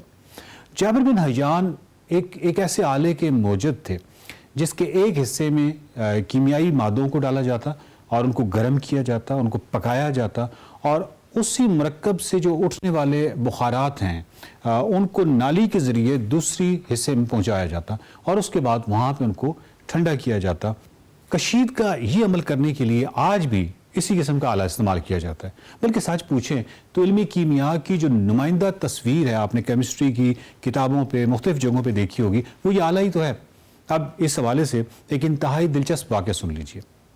ایک مرتبہ اسی آلے میں سے بھورے رنگ کے بخارات اٹھتے ہیں اور آلے کے دوسرے حصے میں جمع ہوتے ہیں. اب دوسرے حصے میں جو حاصل شدہ مایہ تھا وہ اتنا تیز تھا کہ جو دھات تھی وہ جل گئی. جابر نے اسی مادے کو چاندی کے کٹورے میں ڈالا تو اس میں بھی سوراخ ہو گئے, اور چمڑے کی تھیلی میں بھی جب ڈالا تو یہی نتیجہ نکلا.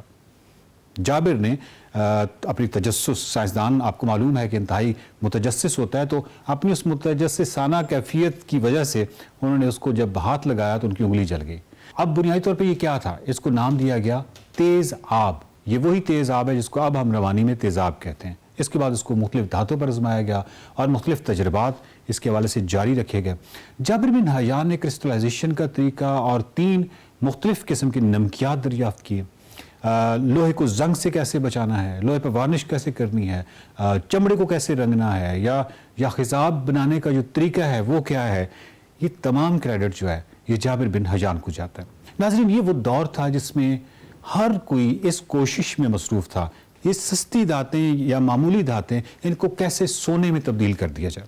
بہرحال جابر بن حیان کی جو تمام تصانیف ہیں ان کا ترجمہ لاطینی کے علاوہ دیگر یورپی زبانوں میں ہو چکا ہے, اور آنے والے کئی 100 سالوں تک اگر ہم صرف کیمسٹری کی بات کریں, کیمیا کی بات کریں, علمی کیمیا کی بات کریں, تو جابر بن حیان کے بعد آنے والے کئی 100 سالوں تک کیمیا کے میدان میں وہ تنہا سب سے نمایاں چراغ رہے. مسلمان سائنسدانوں کے حوالے سے یہ پہلی بڑی شمع کہلائے جا سکتے ہیں. جابر بن حیان کی کم از کم 22 اور زیادہ سے زیادہ 27 تصانیف بتائی جاتی ہیں. دنیا اپنی ڈگر پہ چلتی رہی اور جابر بن حیان اپنے تجربات و مشاہدات کی کائنات میں محو رہا. تجربات سے ان کی بینائی متاثر ہوئی, تیزابوں سے ان کی انگلیاں جھلستی رہیں. 815 عیسوی میں وہ وفات پا گئے. لیکن کیمیا کے میدان میں نوع انسانی کو ایک ایسا ابدی جذبہ اور لگن عطا کر گیا. آج سائنس کے اس ایڈوانس دور میں, کیمسٹری کے اس ایڈوانس دور میں جابر بن حیان جو ہے وہ ان کی جو محنت ہے, ان کی جو فکر ہے, ان کی جو دریافتیں ہیں, ان تمام کا بہت اہم کردار ہے. مسلمان سائنسدانوں نے بہت ہی کمالات دکھائے. سائنس کے تقریباً ہر شعبے میں وہ چھائے رہے. 3 صدیاں جو ہیں وہ ہماری روشن ترین صدیاں ہیں, اور ان میں جتنے بھی مسلمان سائنسدان آئے ان پہ ہم بات کرتے رہیں گے اس رمضان میں. اگلی قسط میں کسی نئے مسلمان سائنسدان کے ساتھ, ان کے کام کے ساتھ, ان کی دریافتوں کے ساتھ دوبارہ حاضر ہوں گے. اس وقت تک کے لیے اجازت دیجیے. اللہ حافظ. دیکھتے رہیے خیر رمضان.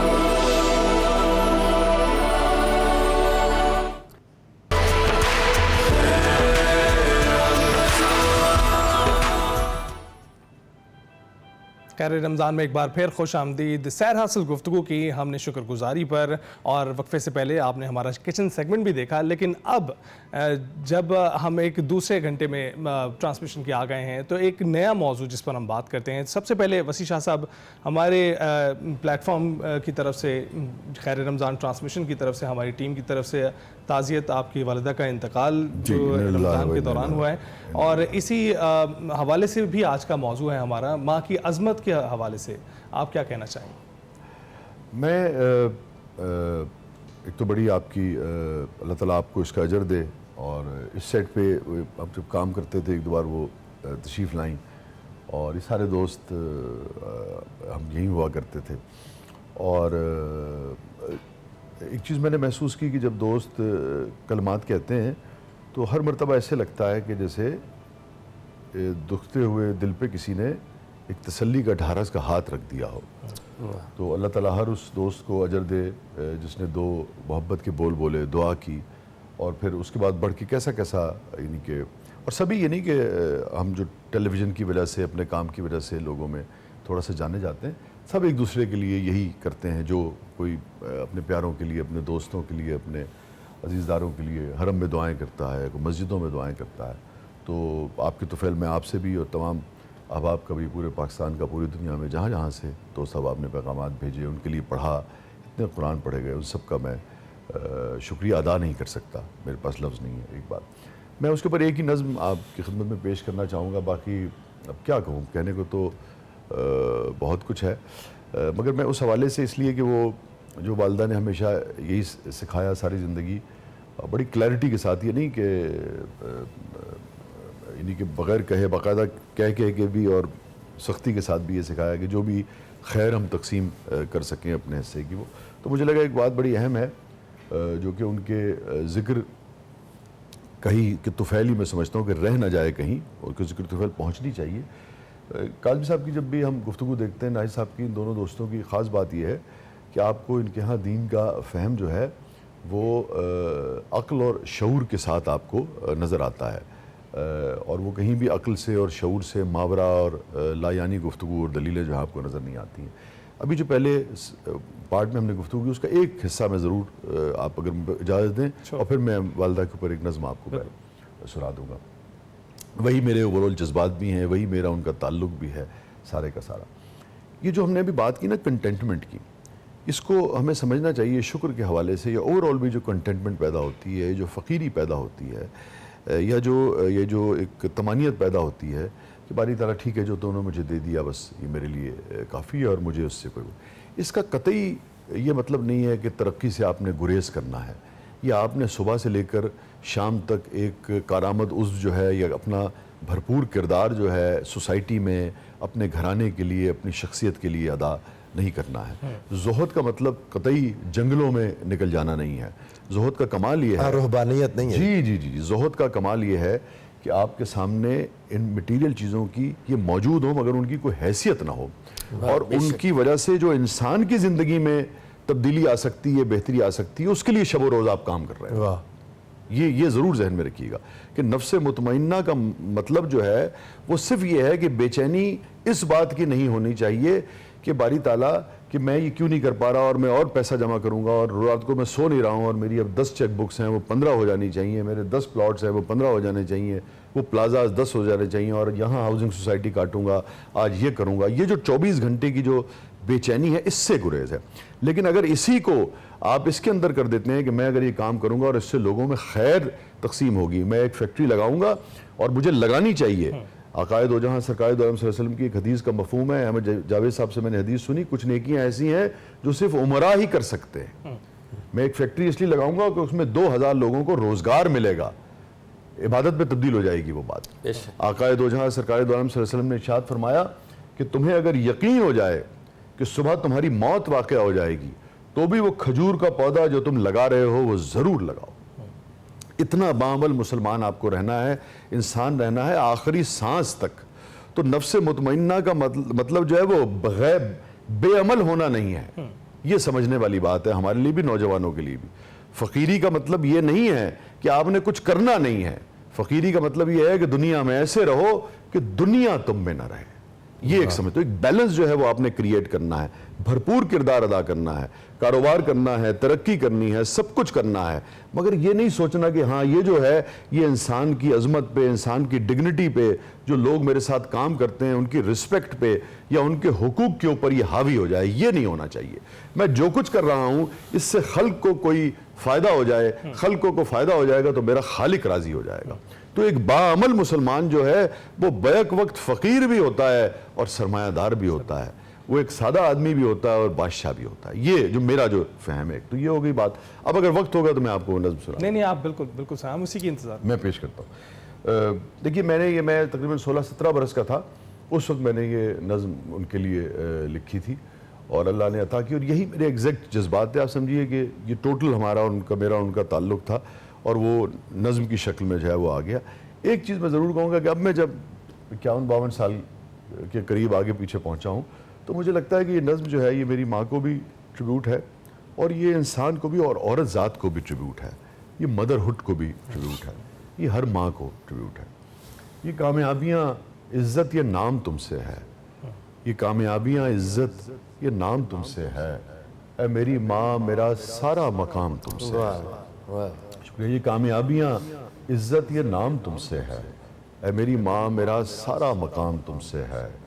تمہارے دم سے ہیں میرے لہو میں کھلتے گلاب, تمہارے دم سے ہیں میرے لہو میں کھلتے گلاب, میرے وجود کا سارا نظام تم سے ہے. شکریہ.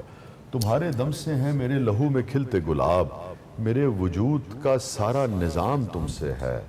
اور کہاں بساتے جہاں اور میں کم سن و ناداں, واہ واہ واہ بساتے جہاں اور میں کم سن و ناداں, یہ میری جیت کا سب اہتمام تم سے ہے، جہاں جہاں ہے میری دشمنی سبب میں ہوں، ہر اس چیز میں تمام عمر میں نے ٹھوکر کھائی جس پہ میں نے اپنی والدہ کی کسی ہدایت پہ عمل نہیں کیا، اور ہر اس چیز پہ مجھے توقیر، رسپیکٹ اور محبت اور کامیابی ملی جس پہ میں نے ان کی بات پہ عمل کیا۔ یہ حقیقت ہے۔ جہاں جہاں ہے میری دشمنی سبب میں ہوں، جہاں جہاں ہے میری دشمنی سبب میں ہوں، جہاں جہاں ہے میرا احترام تم سے ہے، اور گلی گلی میں جو آوارہ پھر رہا ہوتا، گلی گلی میں جو آوارہ پھر رہا ہوتا، جہان بھر میں وہی نیک نام تم سے ہے۔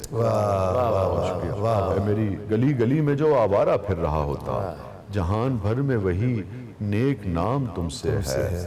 اے میری ماں مجھے ہر پل رہے تمہارا خیال، اے میری ماں مجھے ہر پل رہے تمہارا خیال، تم ہی سے صبح میری شام تم سے ہے۔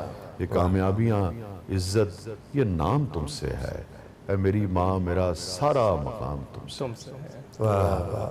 شکریہ۔ اللہ تعالیٰ ان کے درجات بلائے۔ آمین۔ اور یہ دیکھیں ہمارے شکر کے موضوع کے ساتھ بھی جڑا ہوا ہے۔ اللہ تعالیٰ نے ایک جگہ فرمایا ہم نے انسان کو حکم دیا انشکر لی ولوالدیک، بے شک جی، میرا شکر ادا کرو اپنے والدین کا۔ اللہ کے بعد، اللہ اس کے رسول کے بعد سب سے زیادہ شکر والدین کا ہے، بے شک۔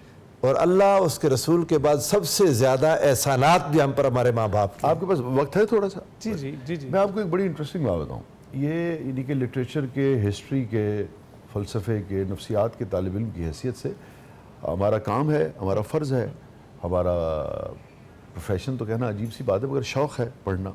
تو سب کچھ تو کسی نے بھی نہیں پڑھا ہوتا، مگر بہت کچھ پڑھا دنیا میں۔ کوئی دنیا کی کتاب، کوئی فلسفہ، کوئی ناول، کوئی بھی چیز مجھے ذاتی طور پہ اپنی والدہ یا اپنے والد صاحب تو میرے علی ان کا انتقال ہو گیا تھا، ان کے اس احترام پہ اس طریقے سے نہ اس نے ترغیب دی، نہ مائل کیا، نہ ان کی حیثیت کا، ان کے احسانات کا اس طریقے سے ادراک کروایا جس طرح سے میرے دین نے کروایا۔ واہ واہ واہ واہ، یقین جانیے، کیا بات۔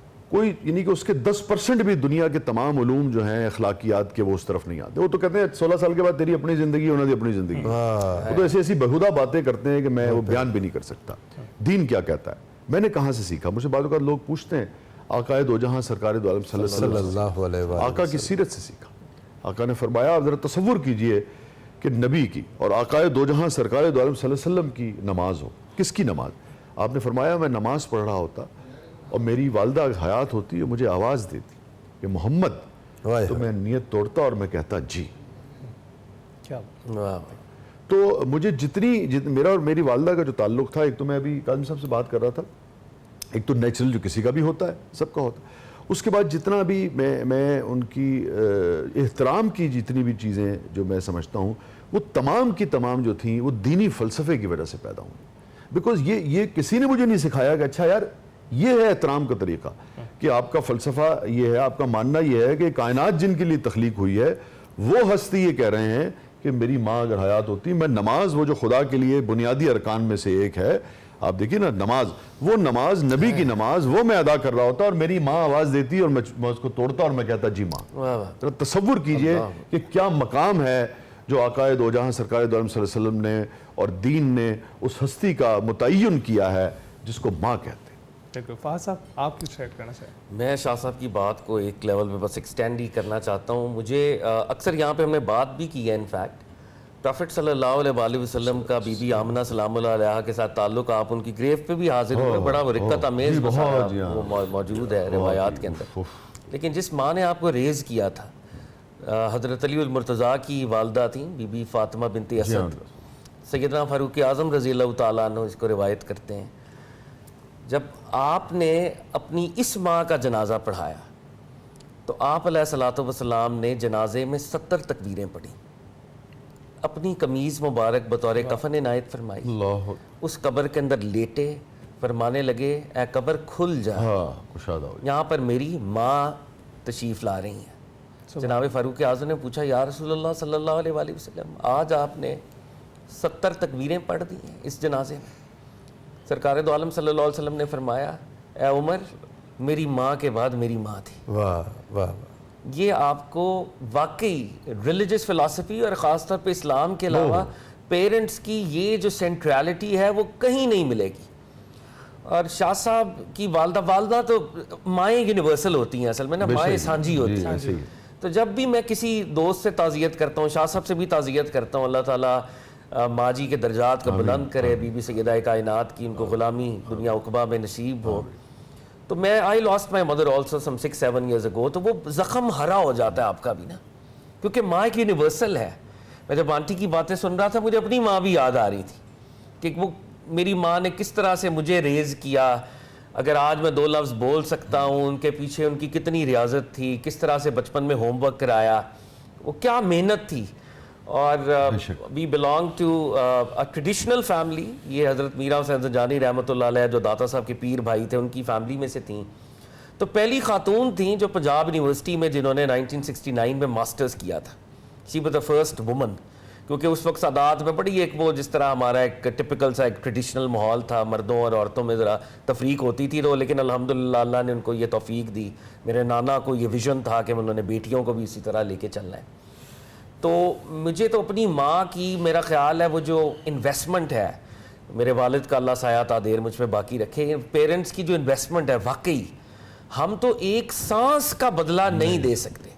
مطلب یہ مذہبی ہے جو آپ کو کہہ سکتا ہے کہ یار میرا خیال ہے دنیا کی کوئی اور فلسفی ہوتی اور ایک بیٹا اپنی ماں کو اٹھا کر طواف کرے تو وہ کہیں گے واہ کمال کر دیا تم نے, جبکہ سرکار دو عالم کی تعلیم یہ کہے کہ تم تو اس رات کا بدلہ نہیں دیا, تم کیا دے سکتے when you were wetting the bed, تم تو اس رات کا بدلہ نہیں دے سکتے, تم ساری زندگی طواف کرواتے رہو, کندھوں پہ اٹھاتے رہو.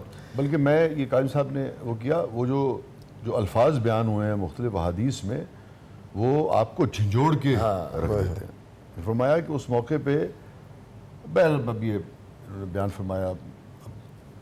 سر میں نے آپ کو عرض کروں, یہ تو ماں ہے نا, ماں جن نے دنیا میں لائی, اور پھر آقا علیہ الصلوۃ والسلام کی دائی جو آقا کی رضائی مائیں تھیں, حضرت علیمہ سعدیہ سے کتنا پیار کرتے. تو شاہ جی مجھے ایک واقعہ پڑھ کے میں روتا ہوں بعض اوقات بڑا.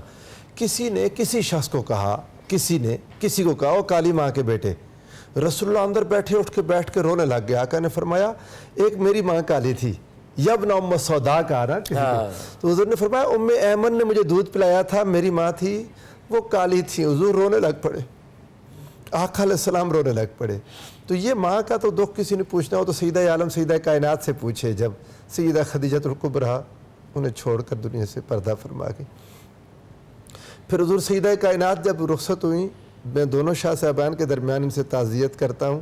حسنین کریمین بہت چھوٹے تھے, اللہ بعض اوقات مائیں لے لیتا ہے. خود رسول اللہ کی والدہ ماجدہ حضور علیہ السلام کی قبر پر بیٹھ کر جس طرح روتے تھے آقا, اور پھر جب آقا بعد میں کچھ گئے کسی زمانے میں تو آقا علیہ السلام نے کیسے اظہار, حضور علیہ السلام کھڑے ہو گئے, وہ اس تالاب کے پاس کھڑے ہو گئے اور رسول اللہ رونے لگ گئے. یا رسول اللہ کیوں روتے؟ بھائی یہاں میری والدہ کھڑی تھیں, میں تالاب میں نے نہایا تھا, میری امی مجھے ایسے کر رہی تھی, ایسے مائیں ساتھ رہتی ہیں. جی مائیں ساتھ رہتی ہیں.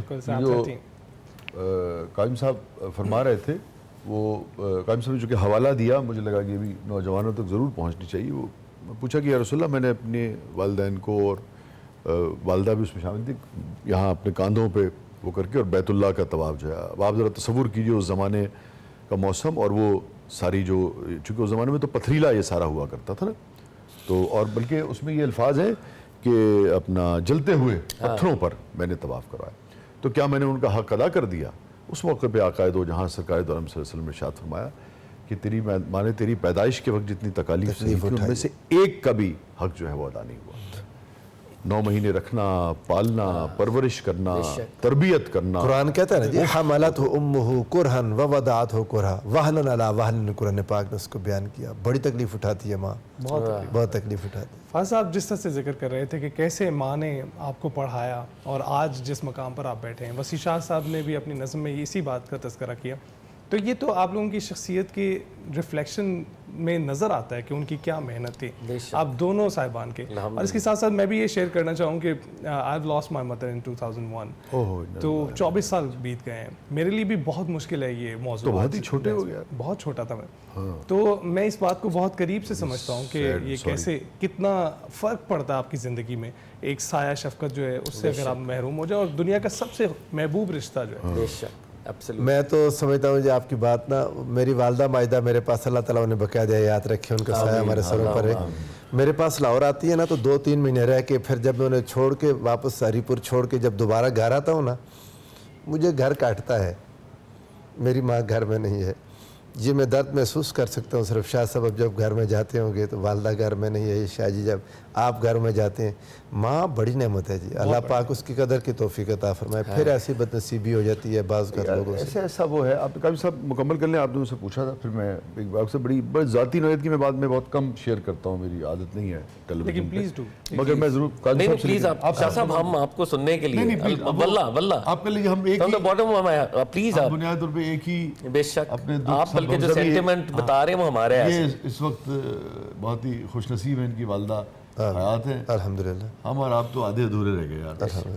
تو آپ کریں شیئر. نہیں پلیز شاہ صاحب. دیکھیں میری والدہ جو تھی نا وہ بہت ہی پڑھی لکھی عورت تھی, قابل خاتون تھی. میں اگر آپ کو دکھا سکتا تصویر تو ابھی جو یعنی کہ انتقال سے 5-6 دن پہلے وہ ٹیرس پہ اپنا اخبار پڑھ رہی تھی دھوپ میں, اور وہ 86-87 برس کی عمر میں قادم صاحب شاید آپ کو حیرت ہو کہ 7 سے 8 گھنٹے پڑھتی تھی. واہ واہ واہ, مستقل ہی ان کا معمول تھا. اور جب میں بڑا ہونا شروع ہوا تو یہ امیڈس کی, عباسیڈس کی اور یہ ساری جو ابتدائی جو تاریخ تھی وہ میں نے ان کی جو لائبریری تھی اس سے لے کے پڑھی. فیض صاحب کا مجھے یاد ہے پیپر بیک ایڈیشن اس زمانے کا پرانا اتنا سا, وہ میں نے ان کے اس سے لے کے پڑھا. تو بہت ساری تاریخ کی کتابیں اور سارا. اور دلچسپ بات یہ ہے کہ اچھا اس کا میں کیوں کہتا ہوں کہ میں ان کو اپنی ماں سے ہٹ کے بحیثیت میں ان کو بہت اپنا محسن مانتا ہوں, بہت زیادہ اپنا محسن مانتا ہوں. کیونکہ جس طرح سے انہوں نے تربیت کی, جو بات انہوں نے کی نا, جو میرا شعر ہے وہ ایگزیکٹلی جو انہوں نے بات کی میرے ساتھ بھی وہی ہوا, ان کے ساتھ بھی وہی ہوا گا, جس سے وہ شعر نکلا ہے کہ گلی گلی میں جو آوارہ پھر رہا ہوتا. 10 منٹ کو ان کی آنکھ لگ جانی دوپہر میں کہیں سرگودا میں, تو ہم نے جناب نکل جانا, اور نکل کے وہ زمانے میں ویڈیو گیمز ہوا کرتی تھی وہاں, کبھی اس میں وہ ساتھ ساتھ لگی ہوتی تھی. اچھا آج ماں وہاں پہنچی ہیں تو اگلے دن ہم نے وہ پورا اگلی گلی میں چلے جانا. مجھے یاد آیا کہ یہ شعر جب اس کی جو بنیاد تھی کہ کتنی مرتبہ میری والدہ دوپہر میں بیچاری آئی ہیں اٹھ کے اور مجھے کان سے پکڑ کے اور لے کے گئی ہیں, کہ کیونکہ وہاں ایک تاثر یہ تھا کہ بگڑے گا اور پڑھنے کو کہا ہے. سو اتنی ریاضت, اتنی محنت, میں آپ کو جو بتانا چاہ رہا تھا کہ انتہائی قابل فہم یعنی کہ بہت ہی یعنی کہ باشعور خاتون, very brave woman. For example میں آپ کو ایک مثال دوں کہ ہماری سرگودا میں کچھ پراپرٹی تھی, ایک بیٹا تھا میں اپنے والد کا, میرے والد کی ڈیتھ ہو گئی 8 سال کا تھا, اور وہ اس کا کوئی اختلاف ہو گیا. اچھا اور فقیر منج ایسی کہ میرے والد جو تھے یہ بات کر رہے تھے, میرے والد جب اپنا کاروبار وغیرہ دیکھتے تھے تو 11-12 بجے وہ ختم کر دیتے تھے اسے, 11-12 بجے. اور لوگ ان سے پوچھتے تھے کہ شاہ صاحب تسی آئے بھی جلدی ہو, کام بھی ختم ہو گیا ہے, تو ان کا ایک جملہ ہوتا تھا کہ آج میرا کوٹا پورا ہو گیا. ٹھیک ہے, ایسی خاتون تھی. سو اب آپ کے پاس وقت کم ہے, کسی اور وقت میں یہ پورے کا پورا واقعہ آپ کے ساتھ شیئر کروں گا, جو کہ اس کے بغیر اس کی جو ایسنس ہے نا وہ نکل جائے گی. جو کہ میں بنیاد بتا رہا تھا کہ کس ان کا شعور اور بریوری اور فقیری کا کیا عالم تھا, اور اس کے بعد میرے معاملے میں وہ کتنی جذباتی تھی. تب آپ کو پتہ لگے گا کہ ماں ہوتی کیا ہے, وہ کسی اور موقع پہ پھر اٹھا رہے ہیں. ماں کا ذکر ہے, ہم سبھی جذباتی بیٹھے ہیں, ان کا ذکر آتا ہے, دل بھر آتا ہے, لیکن وقت کی کمی کی وجہ سے اس نشست کو اختتام بھی کرنا ہے. تو بہت شکریہ وسیع شاہ صاحب, آپ نے ہمیں وقت دیا, اور پروفیسر ناصر آپ کا, پروفیسر فہد آپ کا. ابھی وقفہ ہوگا, وقفے کے بعد ہیڈ لائنز ہوگی, آپ ہیڈ لائنز سنیں, ہیڈ لائنز کے بعد افطاری کریں. ہم یہیں پر حاضر ہیں, افطاری کے بعد آپ کو جوائن کرتے ہیں.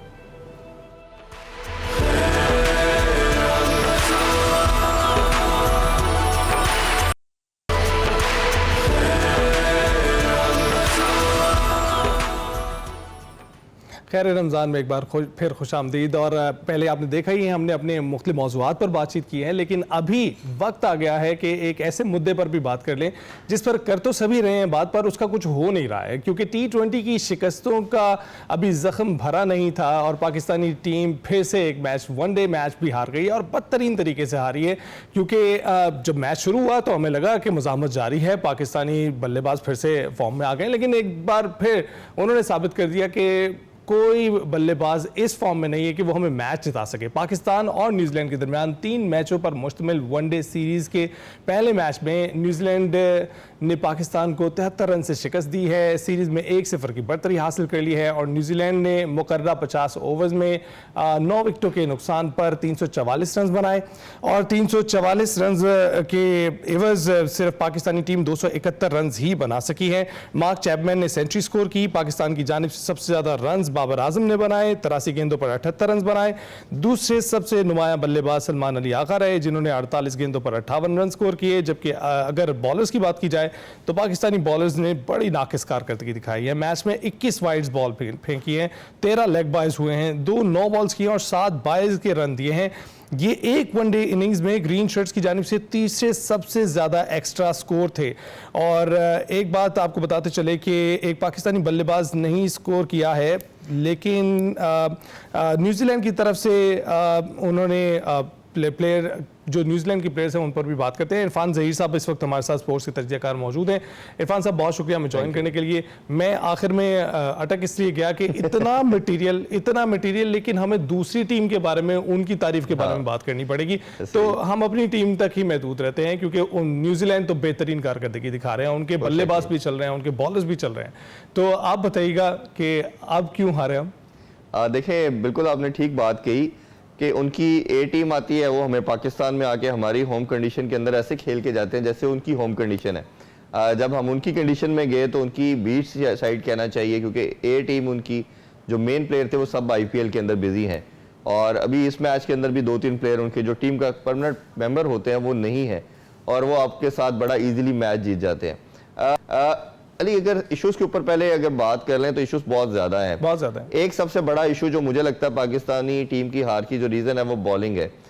بالنگ ہماری 2023 کے ایشیا کپ سے ڈیزاسٹر سٹارٹ ہوا, اور اس کے بعد ہم دیکھ رہے ہیں جو دنیا کا بیسٹ ٹرائیو تھا وہ دنیا کا سب سے ویک ٹرائیو بن گیا. ہر میچ میں ہم دیکھتے ہیں کہ ہم بہت زیادہ رنز کنسیڈ کرتے ہیں.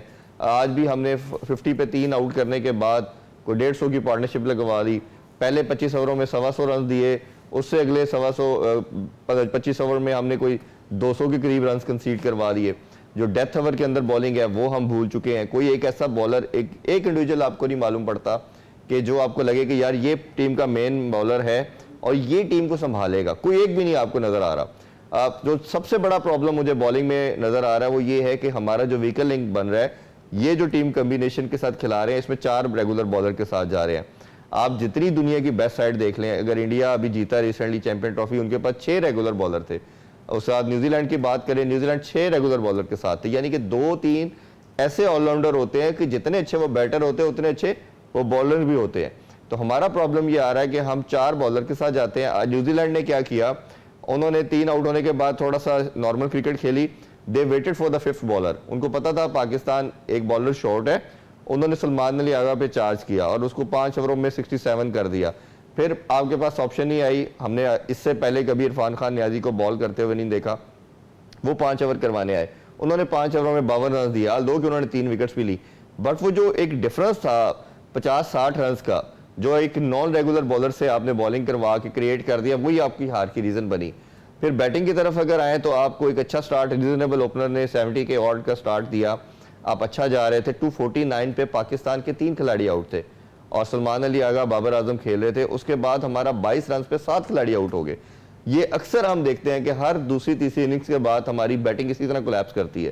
تو اگر جو آپ نے بات کی انٹرو میں کہ ہر فارمیٹ کے اندر ہم پرابلم میں آ رہے ہیں, جو دیکھیں کہتے ہیں بیٹنگ اور بالنگ شاید بائی چانس ہوتی ہے, فیلڈنگ اور یہ جو ایکسٹراز ہے یہ تو آپ کے کنٹرول میں ہوتے ہیں نا. بالرز کو اگر ایک لائن اور لینتھ پہ بال ہی کرنی نہیں آ رہی, 22 وائڈ دیں گے, 25 کے قریب ایکسٹراز دے دیں گے, تو اٹس مین کہ آپ پورے شٹرڈ ہیں. تو انٹرنیشنل کرکٹ کے اندر یہ مارجن آپ کو کوئی دے گا نہیں, کوئی بھی اچھی سائیڈ آپ کو مارجن نہیں دے گا کہ وہ آپ کو کم بیک کرنے دے گا. اور ہم تو اب ترس گئے ہیں یہ بالکل. اور نیشن جو ہے. آپ جس طرح سے کہتے ہیں کہ جیتوں پر انحصار ہوتا ہے کہ کوئی قوم کتنی متوجہ رہتی ہے کسی بھی سپورٹس پہ. آپ نے دیکھ ہی لیا ہے حال جو اس سے پہلے ہاکی کا ہوا ہے, اسکواش کا ہوا ہے, کہ آپ نے ونز لینا چھوڑی تو لوگوں نے توجہ دینا بھی چھوڑ دی. بالکل ایسے ہی. اب ایسا ہی ہے کہ لوگوں کو پتا ہے کہ بھئی ہم اگر جیت بھی گئے تو وہ پھر جو ہے ون نائٹ ونڈر والا ہماری یہ تھرڈ ورلڈ کنٹریز کے اندر پرابلم یہی ہوتا ہے کہ آپ اپنی نا لوگ ڈپرائیو لوگ ہوتے ہیں, وہ میں ہمیشہ کہتا ہوں وکٹریز کی طرف یا کوئی ایسی انٹرٹینمنٹ ڈھونڈتے ہیں. آپ کے کنٹری کے اندر پہلے 2-3 طرح کی انٹرٹینمنٹ تھی, بسنت ہوتا تھا فیسٹیول, کچھ اور 1-2 ایکٹیویٹیز تھی, سینماز تھے. آہستہ آہستہ دیکھا یہ سب انٹرٹینمنٹ ختم ہوگی. ہاکی ختم ہوئی وکٹریز ختم ہونے کی وجہ سے, اسکواش ختم ہوئی, جہانگیر جانشیر گئے, وکٹریز ختم ہوئی, آلدو کہ اس کو اس طرح ہائپ نہیں ملی تھی بٹ وہ سپورٹ ختم ہوگی. اب کرکٹ کا بھی 2 سال سے یہی پرابلم آ رہا ہے کہ ہماری وکٹریز 80% ہمیں سے روٹ چکی ہیں. جب وکٹریز نہیں ملتی تو عوام آپ کا کنیکشن ٹوٹتا ہے, لوگ دیکھنا چھوڑتے ہیں, لوگ بات کرنا چھوڑ دیتے ہیں. آج ابھی ہم بات کر رہے ہیں, اگر ہم جیتنا شروع کریں گے آپ شاید میرے ساتھ 2 اور پینلسٹ بٹھا لیں, پراپر ٹرانسمیشن کرنا شروع کر دیں گے. ہم اور خدا نخواستہ اس سے نیچے جائیں گے, ہمیں کوالیفائی راؤنڈ کھیلنا پڑ گیا, کچھ ایسا مسئلہ آ گیا تو ہم یہ سیگمنٹ ہی نہیں کریں گے. تو یہ نیشن جو ہے یہ پوری نیشن اس کرکٹ کی طرف دیکھتی ہے کیونکہ یہ پوری نیشن کو یونائٹ کرتی ہے. میں ہمیشہ کہتا ہوں یہ میئر سپورٹ نہیں ہے, یہ سپورٹ سے بہت بیونڈ ہے. یہ ریلیجن کے بعد اگر پوری نیشن کسی چیز کو فالو کرتی ہے وہ کرکٹ ہے. پاکستان میں بھی ایسا ہے, انڈیا میں بھی ایسا ہی ہے. تو ہمیں اس چیز کو ریلائز کرنا پڑے گا کہ جو چیز اتنی زیادہ امپورٹنس رکھتی ہے, اتنی زیادہ ویلیو رکھتی ہے. دیکھیں کئی چیزوں پہ ہاکی میں ہم روتے ہیں ہمارے پاس پیسہ نہیں ہے, باقی سپورٹس میں کہتے ہیں پیسہ نہیں ہے. اور بھائی پاکستان کا ایک ہی ادارہ پروفیٹیبل ہے, وہ کرکٹ ہے. آپ کے پاس کم از کم ہر ٹائم آپ کے بورڈ کے پاس 25 سے 30 ارب پڑا ہوتا ہے آپ کی پاکٹ میں. آپ انفراسٹرکچر پہ لگائیں, چیزوں پہ لگائیں. اب پھر اس پہ ڈیبیٹیبل بات ہے علی کہ آپ رائٹ پرسن جب رائٹ جاب نہیں لگائیں گے, اب جو بیوروکریسی آ رہی ہے, جس طرح ایک بھرمار آ رہی ہے, اس پہ بھی بات کرنی پڑے گی کرکٹ بورڈ کے اندر کہ جن کی ڈومین ہے وہ کام نہیں کریں گے. اس طرح کے لوگ آگے دیکھیں گے. پھر آپ کے 1 سال کے اندر میں نے اکثر بھی شاید پہلے بھی بات کی تھی کہ 4-5 چیئرمین چینج ہو جانا, 6 آپ کے کوچز چینج ہو جانا, 26 سلیکٹر چینج ہوئے ہمارے ملک کے اندر. لیکن اس وقت تو بات ہے, اس وقت تو نزلہ ہم بالکل کرکٹ ٹیم پر ہی گرا رہے ہیں کیونکہ واقعی بات یہ درست ہے کہ یہ سب پروفیشنل پلیئرز ہیں نا, یہ سب لوگ سکور کر کے ہی پہنچے ہیں نا. تو ان کو ان میچز میں کیا ہو رہا ہے, کوئی ایک بھی نہیں چل رہا ہے. آپ نے نیشنل ٹیم بنائی ہے, قومی ٹیم ہے آپ کی, پورے ملک کے جو عوام ہیں ان کی نمائندگی کر رہی ہیں, تو ان میں سے نچوڑ یہ ہے آپ کے پاس. یعنی یہ آپ کے نا پوائنٹ, یہ بڑا ویلڈ پوائنٹ ہے. ویلڈ اس طرح ہے, کچھ لوگ جو ایک نیریٹو بیلڈ کرتے ہیں, اور میں بات کافی حد تک ٹھیک بھی ہے کہ جو کنٹری کی سچویشن ہوتی ہے, جو ٹربولنس ہوتی ہے, وہ سپورٹس میں ریفلیکٹ کرتی ہے. لیکن اس کا بیسٹ ایگزامپل تمام آڈس کو اگینسٹ جا کے افغانستان ہے. آپ دیکھیں پورے کنٹری کے اندر کوئی سسٹم نہیں ہے, کوئی انفراسٹرکچر نہیں ہے, وہ لڑکے رہتے ہی دبئی میں ہے. ڈفرینٹ کنٹریز کے اندر رہ کے مل ملا کے وہ گیدرڈ ہوتے ہیں اور وہ اچھی پرفارمنس, ریزنیبل پرفارمنس دے رہے ہیں. ہمارے پاس تو دنیا کی ہر بلیسنگ اور ہر آسائش موجود ہے ان لڑکوں کے لیے. ہر لڑکے یہ کھیلتے آئے ہیں, اور ہم پہلے جب T20 میں بچوں کے ساتھ ہارے تو ساری امیدیں لگا لی کہ سینئر کریں گے, اور یہ ان کے لیے ہونا چاہیے تھا. یہ آج ان کے لیے ایک آئیڈیا سینیریو تھا کہ بولنگ فرینڈلی کنڈیشن تھی, اچھی وکٹ تھی, بیٹر کے لیے بھی اچھا ہو چکا تھا. جب ان کو ٹاس جیتے ہوئے تھے, ہم بعد میں بیٹنگ کر رہے تھے, بعد میں بال سیم اور سوئنگ نہیں کر رہا تھا. تو وہ جو ایک بات ہوتی ہے نا, ایک ہنگر ہوتی ہے. میں ہمیشہ بات کرتا ہوں کہ کسی بھی سپورٹس مین کے اندر وہ ہنگر جب تک رہے گا نا کہ میں نے اپنے کنٹری کے لیے کچھ کرنا ہے, وہ اگر وہ کچھ کرے گا. جب یہ آپ کے اندر سے وہ ارج ختم ہو جاتی ہے نا, آپ کہتے ہیں یار میں نے اپنا 35-40 کر لیا, میں سیف ہو گیا ہوں, میرا اگلے 5 میچ پکے ہیں, تو وہ کبھی آپ زندگی میں لیجنڈ نہیں بن سکتے, بڑا پلیئر نہیں بن سکتے. تو یہ منٹورنگ کرنا بھی بہت ضروری ہے. اور جس طرح ایک امپورٹنٹ پوائنٹ اس میں بہت ضروری ہے جو میں آپ بات کر رہا تھا کہ 6 بالر کے ساتھ, اب یہ دیکھیں کہ جب آپ کے پاس بالر پورے نہیں ہے, سلمان علی آغا سے بالنگ کروا رہے ہیں, سفیان مقیم ہم کیا کہہ کے مر گئے ہیں کہ بھائی اس بالر کو کھلائیں. اس نے 2 اوور کیے تھے لاسٹ میچ میں, 6 آؤٹ کر کے 2 کھلاڑی آؤٹ کیے تھے. تو آپ اس کو کیوں نہیں کھلا رہے جب رائٹ پرسن جو رائٹ جاب وہ پلیئر کے لیے بھی ہے کہ آپ جو لڑکے کی ٹیم کمبینیشن ہمیشہ دیکھیں بیلنس. آپ نے نا کرکٹ کے اندر ہوتا کیا ہے کہ آپ نے تمام ایریاز کو کور کرنا ہوتا ہے. اچھا جی آپ کے 5 بیٹر پورے ہو گئے ہیں, اچھا آپ کا 1 آل راؤنڈر آ گیا, 4 آپ کے پاس بالر فاسٹ آ گیا. اگر اس طرح کی کنڈیشن ہے, ایک ریگولر اسپنر تو ڈالیں گے نا آپ پاکستانی کنڈیشن میں بھی اسپنر نہیں ڈال رہے, آپ ان کی کنڈیشن میں نہیں ڈال رہے. تو پھر آپ کیا کہیں گے عرفان, کس طرح سے کوئی ایک چیز بتائیں کہ ایک چیز پاکستانی ٹیم میں کوئکلی ٹھیک ہونی چاہیے تو ہی اس کو کنکلوڈ کر کے آپ بتائیں. دیکھیں سب سے پہلے تو یہ ہے کہ آپ ٹیم سلیکشن ٹھیک کریں. میں تو ہمیشہ یہ کہتا ہوں 15 کا تو جو بھی اسکواڈ آپ نے کر لیا, یہ پلینگ 11 ہی ٹھیک نہیں تھی. اس میں ایک سپنر مسٹ آتا تھا, آپ کو اس کو کرنا پڑے گا. میں اکثر کہتا ہوں کہ عرفان خان نیازی کو بال کرنا پڑے گی. یہ اس نمبر پہ آ کے اس طرح کا بیٹر نہیں ہے. ہاردک پانڈیا دنیا کا بیسٹ آل راؤنڈر ہے, وہ بال پہ بھی آؤٹ کر کے دیتا ہے. تو اس کو اپنا کام کرنا پڑے گا. آج اس نے 3 آؤٹ کیے ہیں, تو آپ کے ایک سپورٹ ادھر ملے, ایک ریگولر سپنر ڈالیں, آپ کی ٹیم کا کمبینیشن بنتا ہے. بٹ ایسے ہو نہیں سکتا کہ آپ 4-4 3-3 ڈیبیو کرا رہے ہیں اور فاسٹ بالر کھلانے ہیں تو سارے فاسٹ کھلا رہے ہیں. آپ پاکستانی کنڈیشن میں بھی سارے فاسٹ بالر کھلا رہے ہیں, ادھر بھی سارے فاسٹ بالر, اور وہ اس طرح مار کھاتے ہیں. وہ شاید اسے بڑی اچھی ایک میم تھی نا, جیسے سواب کا کام ہے, اس طرح وہ مار کھاتے, رنز کنسیڈ کرتے ہیں. تو یہ ہمیں اب اس پہ کام کرنا پڑے گا. دیکھیں اب کوئکلی اگر اس پہ ہم ریکٹیفیکیشن کی بات کریں, اسکواڈ آپ کے پاس ہے, لڑکے آپ کے پاس ہیں. آپ اب رونا, دنیا میں کوئی ٹیم روتی نہیں ہے, ہم روتے ہیں. جی سائم چلا گیا, فخر چلا گیا, بھائی ان کے 6 پلیئر نہیں ہیں, پوری 10 بندے نہیں ہیں, ٹھیک ہے, 6 بیٹر نہیں ہے, 4 بالر نہیں ہے, اور وہ آ کے آپ سے ایزیلی میچ جیت رہے ہیں. یہ دنیا کہیں نہیں کرتی, اور آل پروفیشنل. اور یہ جتنے لڑکے ہیں ان کو اپرچونٹی, ادھر ایک ینگسٹر پہ بھی آنس آئے گا نا, کہ ینگسٹر جیسے حسن نواز پہ ہم نے بات کی تھی T20 پہ, دنیا میں کسی بچے کو جب چانس ملتا ہے تو وہ کچھ کر کے دکھاتا ہے. ہمارا انفارچونیٹلی ان بچوں کے اندر مجھے وہ چیز ہی نظر نہیں آتی. ان بچوں میں چیز نہیں, ان کو یہی ہدایت دینی پڑے گی کہ بھائی رونا بند کریں اور پرفارم کرنا شروع کریں. بہت بہت شکریہ عرفان آپ کا, آپ نے ایک بار پھر ہمارا ساتھ دیا اور آپ اسٹوڈیوز میں ہمارے ساتھ موجود ہیں. افطاری کے بعد لاہور میں افطاری ہو چکی ہے اور کراچی میں کچھ ہی دیر میں ہوگی. آج کے لیے اتنا ہی, کل پھر سے حاضر ہوں گے. اللہ حافظ.